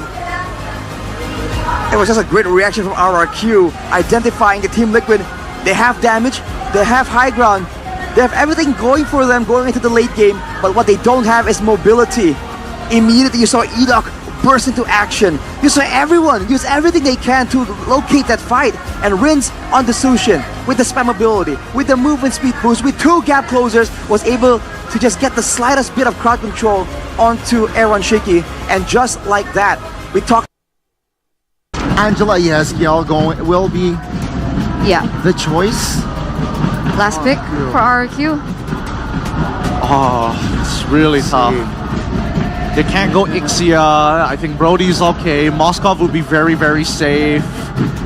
You're up against the Lunox as well, so you don't have that many great matchups. Maybe the Beatrix, but even then it doesn't feel that great. Not a lot of setup other than the Barat and Julia. Okay, Aerithel. Yeah. Doubling down on Aerithel. It's a risk, but I mean, it's Skylar. It is Skylar, and it's also the Matilda as well for Edok. Yeah. We saw that combination earlier before. Guys, championship point. Tell us what you think. I think that right now Skylar needs to absolutely smurf on TLID. Take sprint, you have to win your lane, you have to skill as fast as possible, because generally RRQ, their team fighting is nasty, but they're going to lack damage. I think Lunox will be the hero that will take us to Game 7. Game 7. We'll see, ladies and gentlemen, championship point. We're gonna throw it over to our casters. Take it away. 1 game away from the trophy. 1 game away from glory. 1 game away until the kingdom finally rejoices. It is game number 6. Match point for RRQ Hoshi against Team Liquid ID. The cavalry will not have it. They will not have it without a fight. Fabian on the lane. The usurper wants the throne. He wants the crown. Ladies and gentlemen, in the land of Dawn we go for a possible final game in the series, for a possible comeback to equalize on the board from the cavalry. A signature strategy from the cavalry. Great macro presence, great dive in the team fights. And look at that, even in the lane.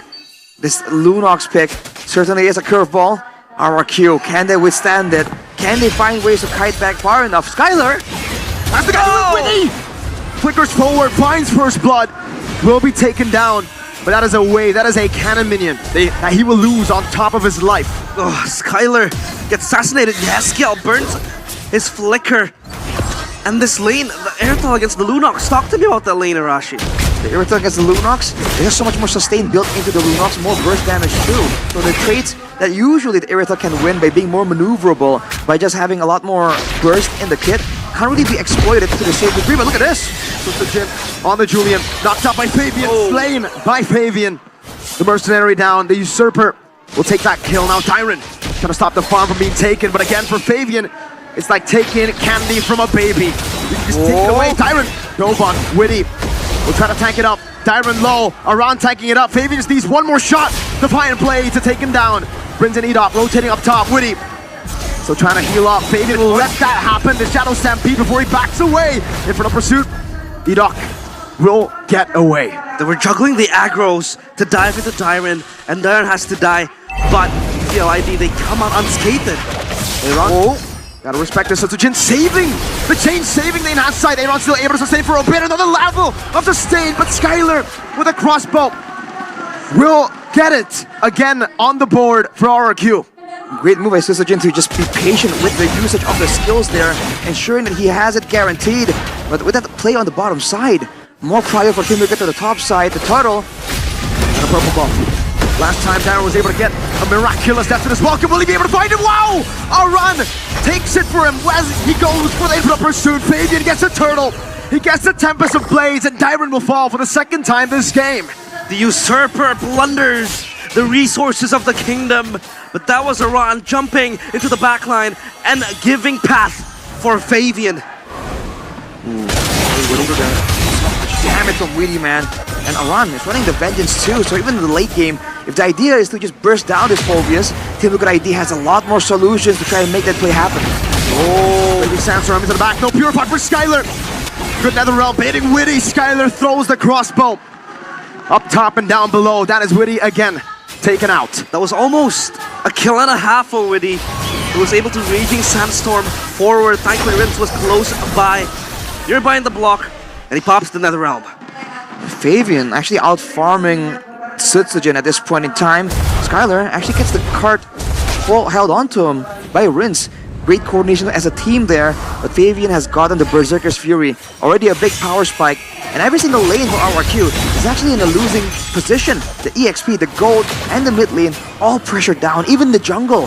So RRQ are playing it super defensive. We talk dual bot. That's true. We talk about the losing lanes, right, Arashi? But Skylar is able to collect 2 kills. Do you think that is still a losing lane for him? Dyron. It's gonna be the engage. That's his welcome coming down. Aran trying to tank up the turrets. Fabian does get picked off. It doesn't find the wall. Fabian gets another kill without the purple buff. And it's still off. Take a look at this. He's delaying the purple uptake so that he has it for the turtle. Good brilliance to escape. You're not gonna be taken low. Aaron Shiki will go for it. Finds the kill. Hard guard over. Flicker. Aaron Shiki! Wants the cavalry to keep fighting. Wants the cavalry to keep charging.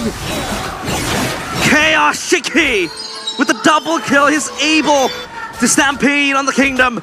2 kills for himself and TLID. They gallop into the castle walls. Oh man, that's a great fight by Team Liquid ID, winning across the board. RRQ. The issue right now is so many players, so many members of Team Liquid ID can really go invulnerable. The Tempest of Blades, the Brilliance Order, so many ways to outplay, but Widdy.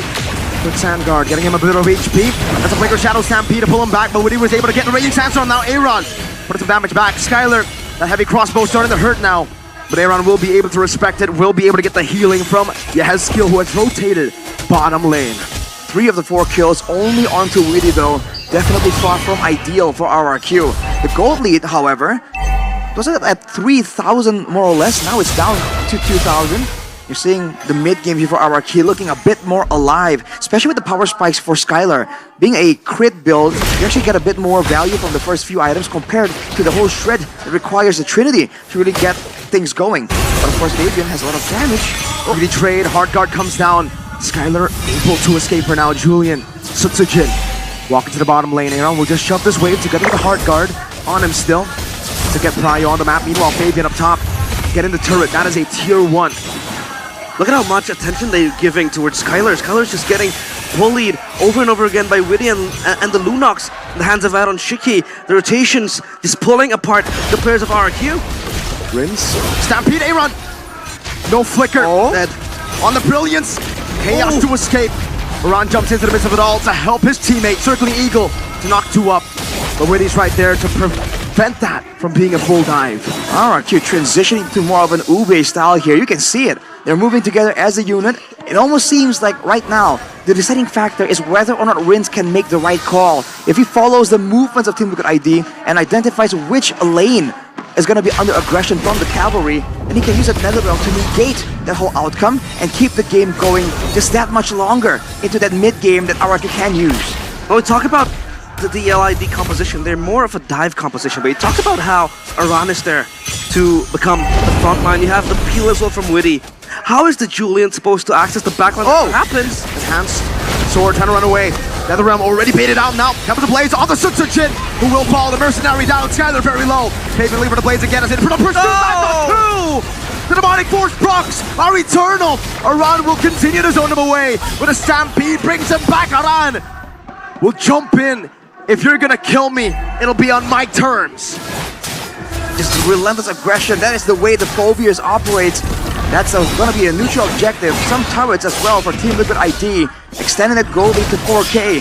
RRQ making maneuvers happen, trying their best to read into Team Liquid ID, but there's just so many tools to kind of keep your eyes on. The Raging Sandstorm, the Tempest of Blades, now Susujin.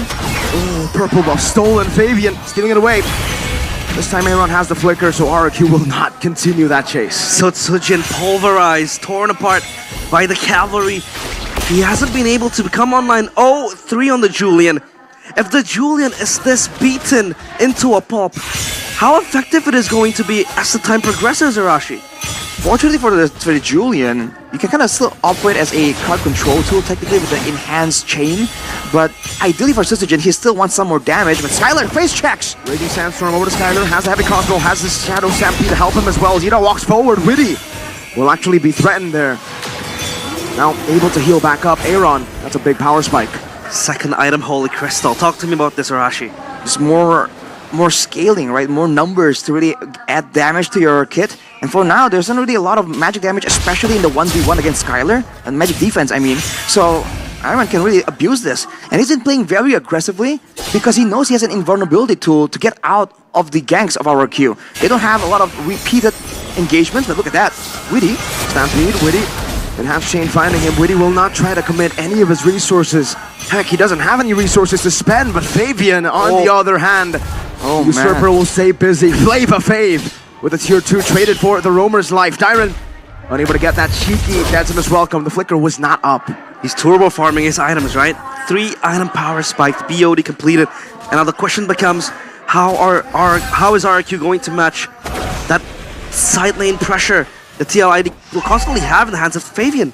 I don't think they have any easy way of doing so. The best they can do is use Mathilda to kind of elevate their movement around the map. But even then, the way that RRQ is playing this Ube against this Assassin, it just makes it so difficult for them to actually get any winning circumstances. And keep in mind, later on with the Vengeance, a run can last a lot longer in the front line.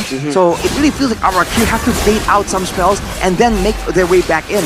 Use the Mathilda guiding wind to just allow themselves to bait out some of the resources. Because in a full-on 5v5, I don't see them coming out on top. Run in a 1v3 so far, not even. Yeah, they're all running away for dear lives, and look at that. The Lord free, conceded by RRQ. They can't really pressure back TLID. Ooh, Skyler. Good poke. That's an ultimate down though. Lord is still pushing on the top side, and the purple buff always, Team Liquid ID, playing classic. The right way to just shut down your opposing jungler. Just keep going for these invades, knowing that you have the frontline advantage, you have the damage advantage, you have the macro advantage even. There's not much that RRQ can do here without really making a lot of sacrifices elsewhere. They have total control of the second half of the map. The Lord even wanting to siege towards the turret.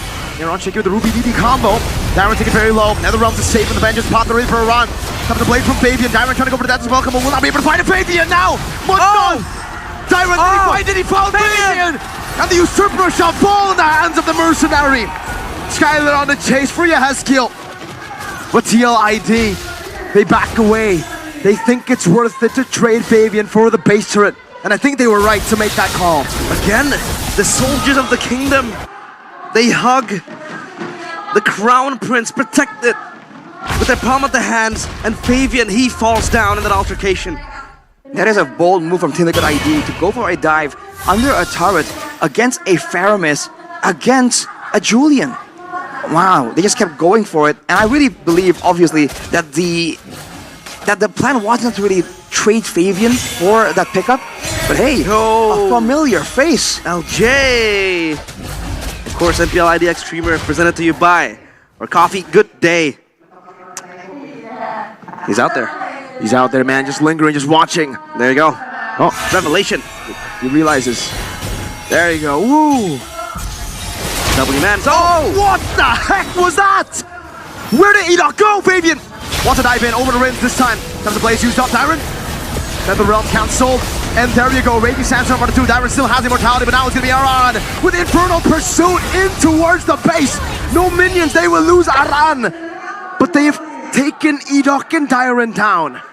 Oh, they're knocking on the doorsteps of the castle that the kingdom has been able to build. But I feel like no, they don't want to exert even more pressure. They will back away. Discipline, as they've learned from their mistakes. There's nothing to get right now on the map anyways. I think what that was is Team Liquid ID making a statement to RRQ. Hey, you wanna walk out of your base, you have to remember that we are danger. And we will punish you if you just overstep your limits.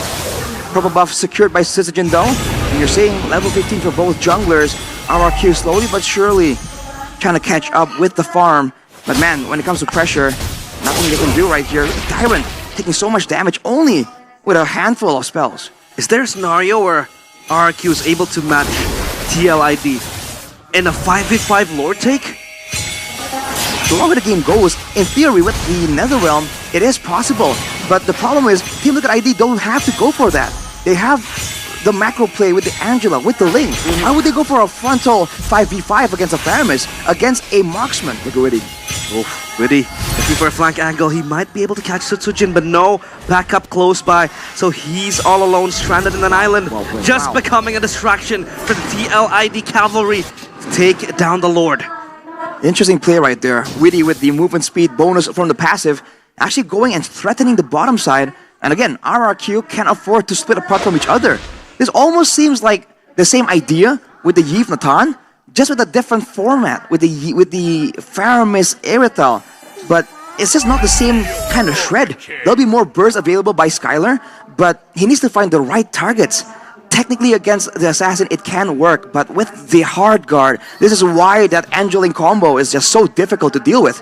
And especially with the fleeting time available, there will be no hesitation from the Hezkiel to just pop that hard guard again and again. And Fabian, man, he is just up there at this point. Yeah, this Ube combo is working at its best for RRQ to defend their base, but now can they hold the second Lord marching in?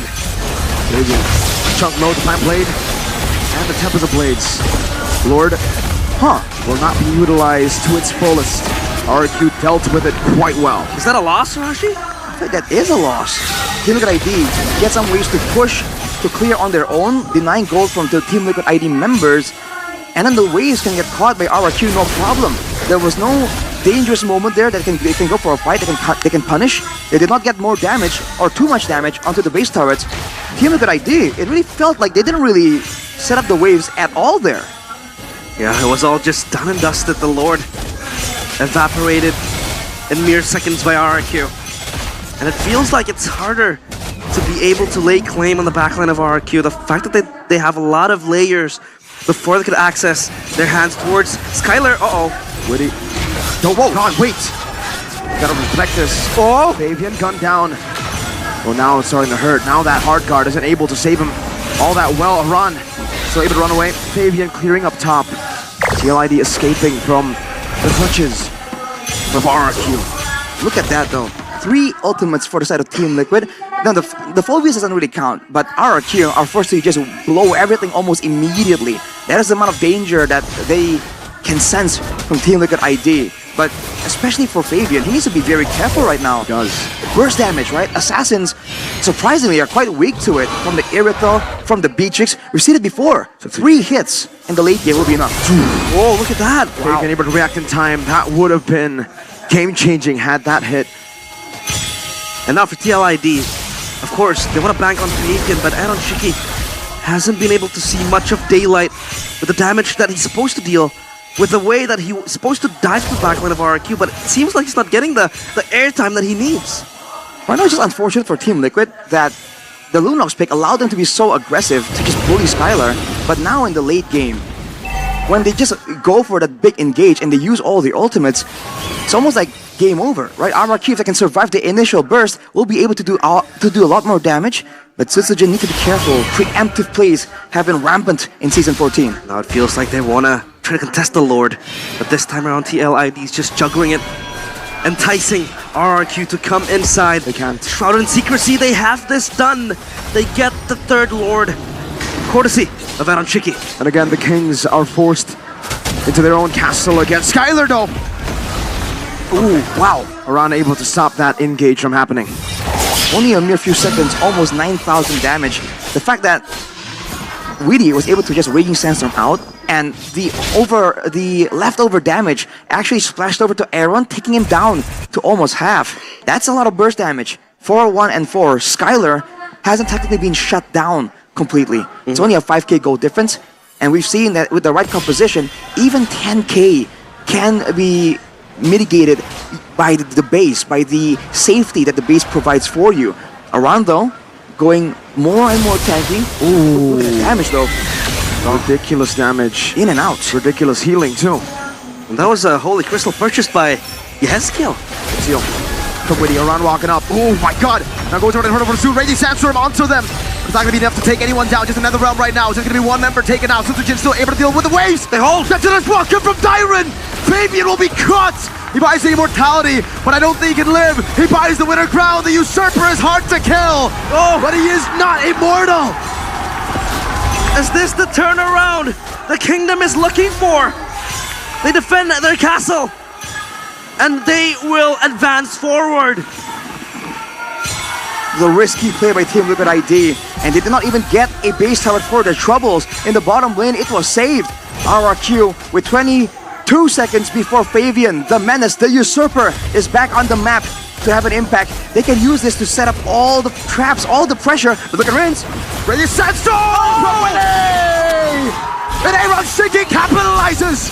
Now with a hard guard onto Aaron, that's an enhanced chain onto 2. Aaron still able to dish out some damage with a crown of immortality built by Sutsujin. with the help of the photo and enhanced chain forward. TLID now on the chase. The cavalry They advance. will charge. Woody walks forward. Dyron tied up by Yeskiel. He will be mobilized. He will be taken out. Yeskiel is on a killing spree. And TLID have been able to bait RRQ out of their castle now. Another siege into the base. Fabian's here. No Netherrealm. Just yet. He'll have to wait. Subsidiary will use the enhanced sword to escape. That's a circling eagle. Eat out with a flicker. In front of pursuit. Skyler. Forward. Netherrealm coming down. Now Subsidiary trying to clear out the waves and he won't be able to do it right now. But no! The cannon minion! One cannon minion was all it took. TLID stay alive in a best of 7. They will not let their dreams be shattered just like that. A game of inches. The cavalry steadfast, still galloping, still in the dreams of the revolution. One hole in the castle walls. We take it to game number 7. Game number 7 and the final game of this match. It is a close grand finals. Team Liquid ID, after a series of moments that had us doubting the possibility of a full series, they have done it. One moment is all it took. This is exactly why we're watching high-tier Mobile Legends. My oh my, there was a chance.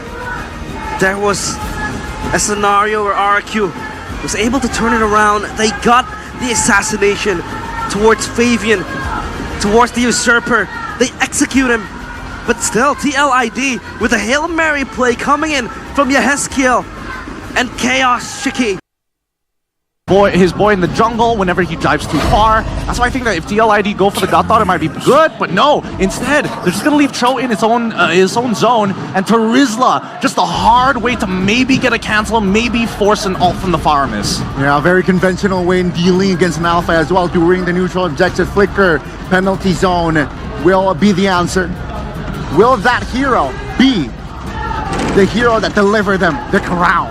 For the first time in Aura plus TLID history, the crown. But remember, if RQ picked this up, it's been a while. It's been quite some time. It has been. It really has been so It far. might be the 5th time. So we're gonna throw it over to the casters for the final game. Boys, deliver it with brilliance. Showdown for the silverware. One last game to ascend to the galaxies. Who will be the kings of the galaxy? Who will be the MPL ID Season 14 champions? Welcome, It is Team Mobile Legends. Liquid ID against RRQ Hoshi. Ladies and gentlemen, welcome to the land of dawn for game number 7. It has now come to this, the final game in the match.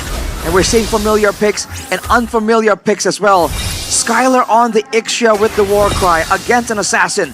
A bold move, a desperate time for Keskute. We'll see how this plays out, man. The Cho in the hands of Witty will definitely be a big problem for the side of RRQ. We've seen it happen before, but along with that, the 2 Purifies, RRQ have a lot more safety built in, but Team Liquid ID will have the initiative. They picked the Ixia and Mathilda. Yesterday it was picked up by TLID, but now it's an RRQ. What are the differences for this pick against yesterday, Arashi? Ooh, hang on a second. Get clear. Ooh, scary stuff. What's the difference?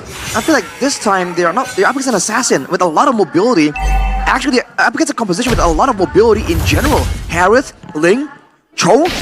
Tenacity is on 3 members because they know they require that extra bit of survivability. They're going to be playing on the back foot, trying to actually survive initially, but in the early game, they're going to try and use this Alpha Mathilda combo as leverage. But look at Fabian. Trying to clear the wave as fast as possible. Witty. Shun 2 out. Having the blades onto Edog. That's a Purify, but Fabian will be able to dodge away! The Usurper! This is not how they wanted it to go. Subsidiary saving the Spear of Alpha for the right moment, but Fabian able to dodge out of it. A great win already early on for Team Liquid ID. 2 kills, 1,000 gold ahead. A game fact by the new application GoPay. Fabian with his Ling in game 6 became the 2nd fastest farmer in MPL ID Season 14, reaching level 5 at 9 minutes and 6 seconds. Penalty zone into the back line. Subsidiary still able to collect the retribution. The hard gun on Aran. Purple buff still being taken right now as Randisha is out a bit of damage, but another realm will be sustained over. That's it as welcome, and the flicker. Dyron finds the heads kill.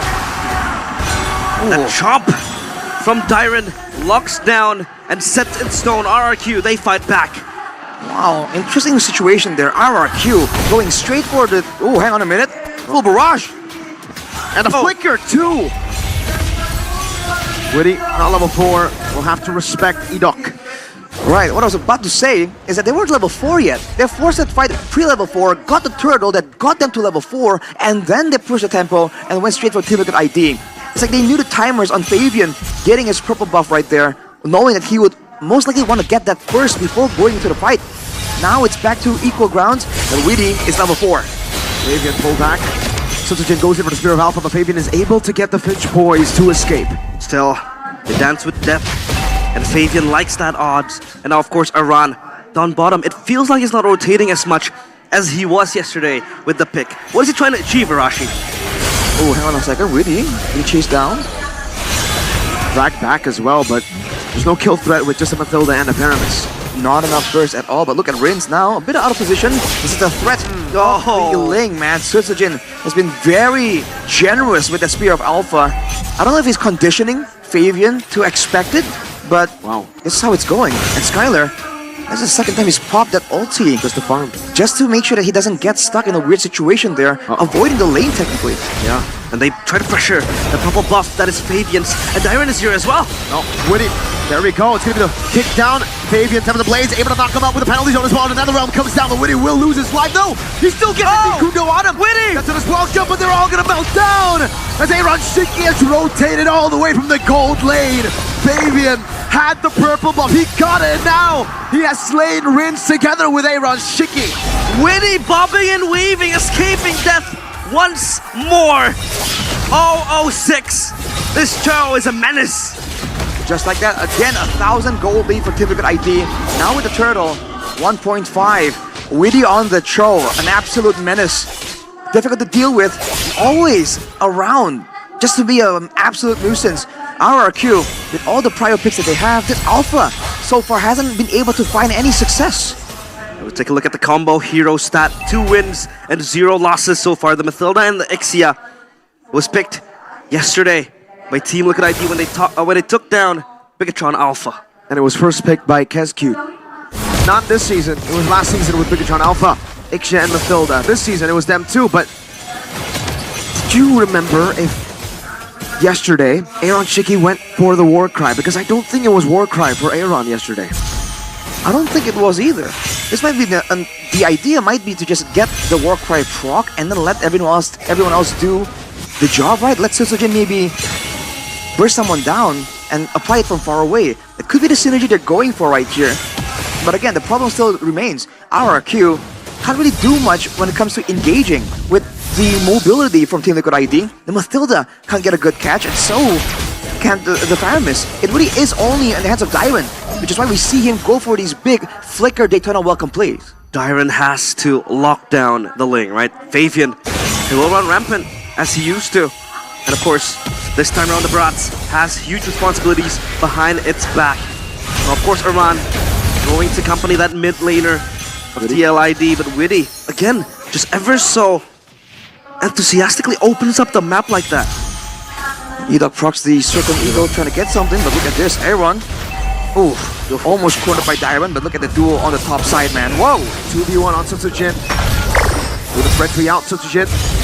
We're to use the Spear of Alpha. Fabian with a very ambitious dive. But it's on to one Alpha. They gotta respect the Alpha, man.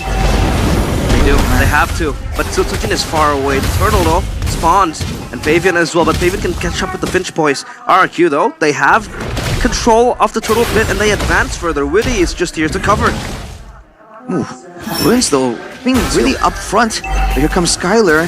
No guiding in for a while, though. Is this the window? Oh, see Halbert first item. Doji Kundo. That was welcome over to him. Fabian will be able to get an opening right now. He will try to go for the jump on the Skylar with another realm placed on him. Sutsujin with his retreat battle. Time to play for the midst of it all. Fabian escaping. No retreat on him, but RRQ decides to go for the mid lane instead of invading the jungle. Aran trying to clear the wave all alone. Goes for the hammer swing, stocked up, and Spear of Alpha over to him. Flicker out. Aaron now with the Demand Force trying to save the turret from being taken. And he will be successful at that. He will stop RRQ from sieging the tier 1. Really? Oh, whoa. Secure away. Yeah, guaranteeing the purple buff, but that might just cost them the mid turret. Great moves from RRQ, but what's fascinating is that how early that full barrage was popped earlier. Fabian almost seems caught off guard there, but then Rince moved backwards just to ensure that the Netherrealm actually reaches Skylar. And that could be the idea here, using that full barrage to really zone out the squishier members. If Fabian was on a tank, was on a fighter, he can kind of get into that danger zone and still go for the retreat. But now that he's on a Ling, we've talked about this matchup before, an assassin against a marksman. If the Ling can't really one-shot the marksman, the damage can't really be tanked up by something like a Ling. Yeah, Fabian was thinking about it, right? With that turtle fight, he was about to jump towards Skylar, but Edoc, with a great cover, just hides him. Fabian might look for this steal. We got it! He gets it! Wow! You thief in the night! Crazy Fabian, Flavor Fave! Stealing it away from an Alpha. Now that's quite impressive, sneaking his way. Like you said, realize a thief in the night. A total plunder there. But look at the pressure here immediately. Wins once more being the frontliner, staying confident with the Purify. Fabian going for a split now, having the purple buff, but the bottom tower shall fall. So both teams kind of equal, but hang on a second, Aaron. Popping the full barrage. Quicker from Aaron Shiki, respecting the full barrage potential. But that's a hard guard too. It's a big resource, man. 2 big resources. Aaron Shiki hasn't been able to find much success with the Harith. Wow. This playoffs was overstunning a lot. Winnie with the kick. Onto Skylar. There's no follow-up here, but there's no full barrage either. Aaron Shiki doesn't have this man force, but will be able to dish out some damage. Now Rince forces the Purifier, and another round with dive. Fabian! Tap as a blade. Skylar fallen. Fabian! And now Edoc is next. Sutsujin in the midst of it all, trying to get some damage down. Winnie's still able to escape. Sutsujin goes in for a desperate spear of Alpha, but gets caught by Flavor Fave. It's a triple kill for Fabian. The castle walls crumbling down slowly. TLID. They charge even faster. Yes, Gil gets Tyron. The Dino chased down by a Hezkill. Tyron will fall. They will not have control over the Lord. It will be TLIDs to take. A dangerous preposition for RRQ. They sent Dyron to the top side. They know that Fabian was free to rotate around, but they don't respect the speed of the rotation. In the bottom lane, overextending, even with the guiding wind, even with the circling eagle, RRQ were just too far up, and they had nothing left to deal with Fabian. And you cannot do that. You have to ration everything perfectly to try and deal with the Cho, with the Ling, even with the Harith to a degree. RRQ suffered the price. 4K gold behind. It's only the first Lord, but it's not looking that good. But they do have a very solid high ground. Yeah, and let's rewind a little bit, right? That fight down bottom.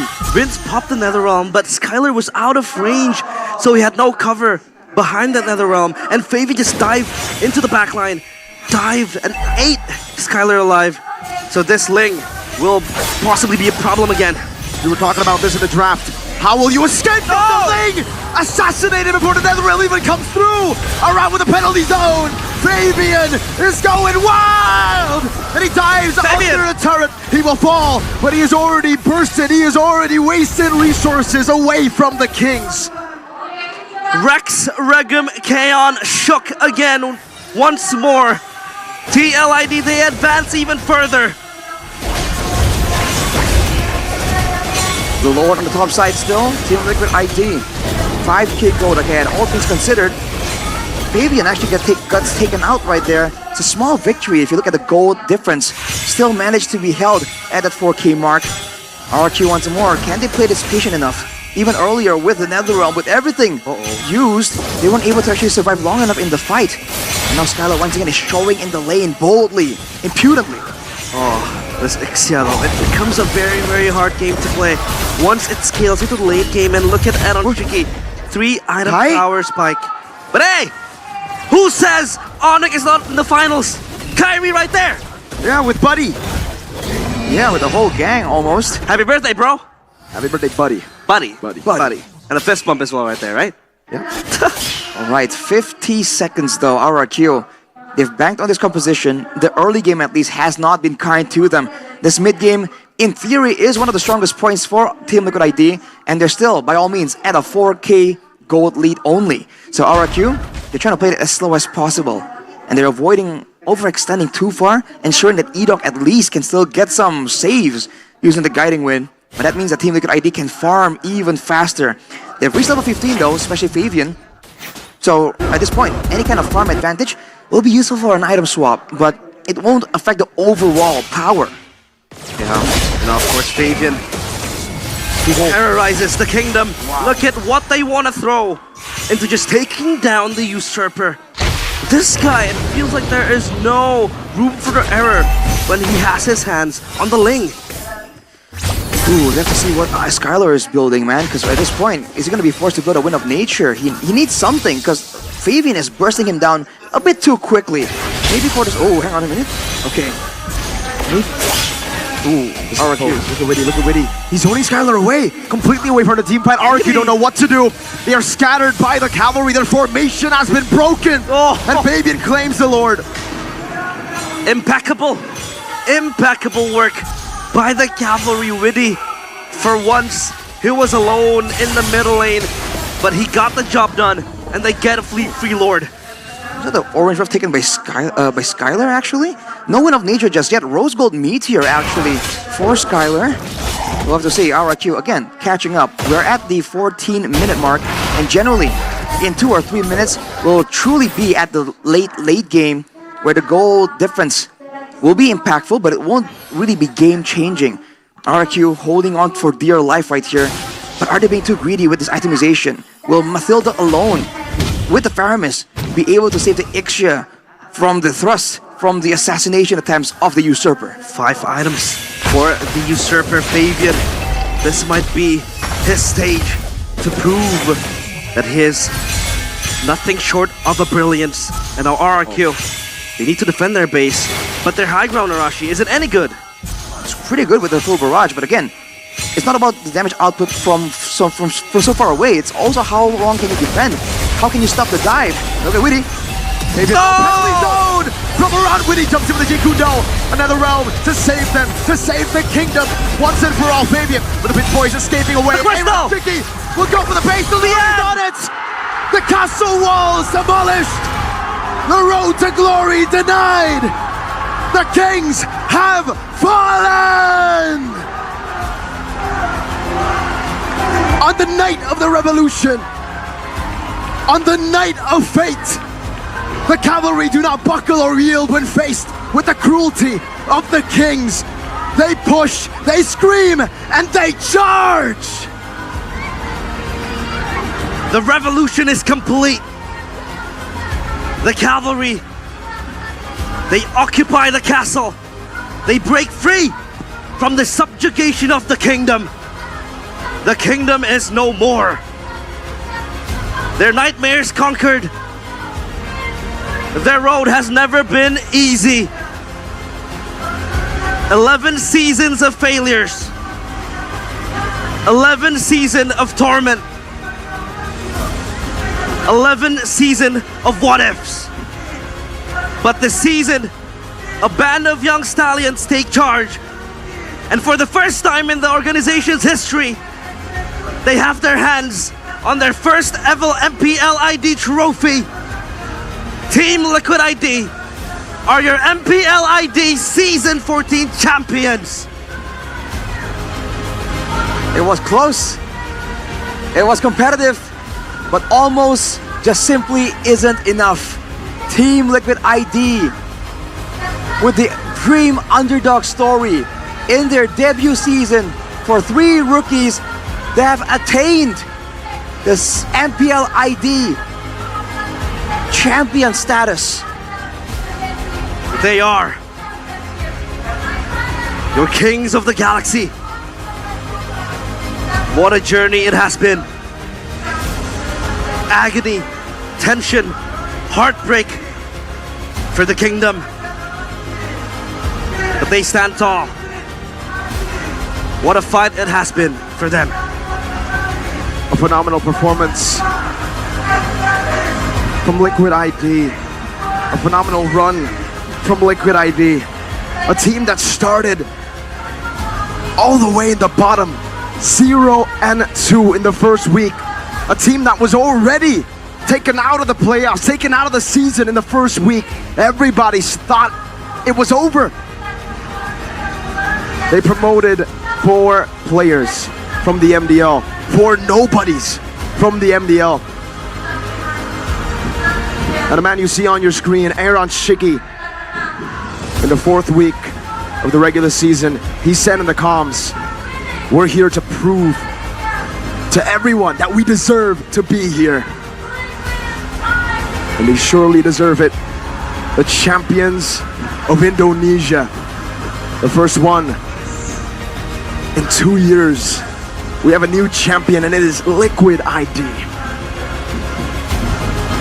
Out of all the teams possible, out of all the challengers set to be able to take down the Sky Kings, Team Liquid ID, against everyone's expectations, especially before the regular season, have done it. And that's a great moment for them. They were not able to beat RRQ, but still, our appreciations, salutations to the Kingdom, of course, as they take their bows. What a grand finals it has been. But of course, for the Cavalry, they were not able to topple down RRQ for most of season 14. But when it mattered the most, but when they were hanging on a tight rope, they were able to pull it all. And rightfully they are your kings of the galaxy. And once again, we'll have them charge to the middle of the stage to lift the trophy that they have worked so hard to claim, a trophy that they had to take away from the Kings of Kings, the team that made them bow to them. Ladies and gentlemen, your season 14 champions, Liquid ID!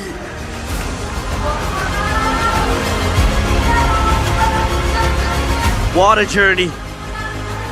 What a journey. They can finally say, they did it. They did it. They certainly have. The rookies out of nowhere, man. Even in the drafting phase, people thought that it wasn't possible, that it couldn't be done. But look at them now. The question becomes, how far is their ceiling? This is their freshman year in MPL, and they're able to clinch that silverware. How far will this team go? What are their limits?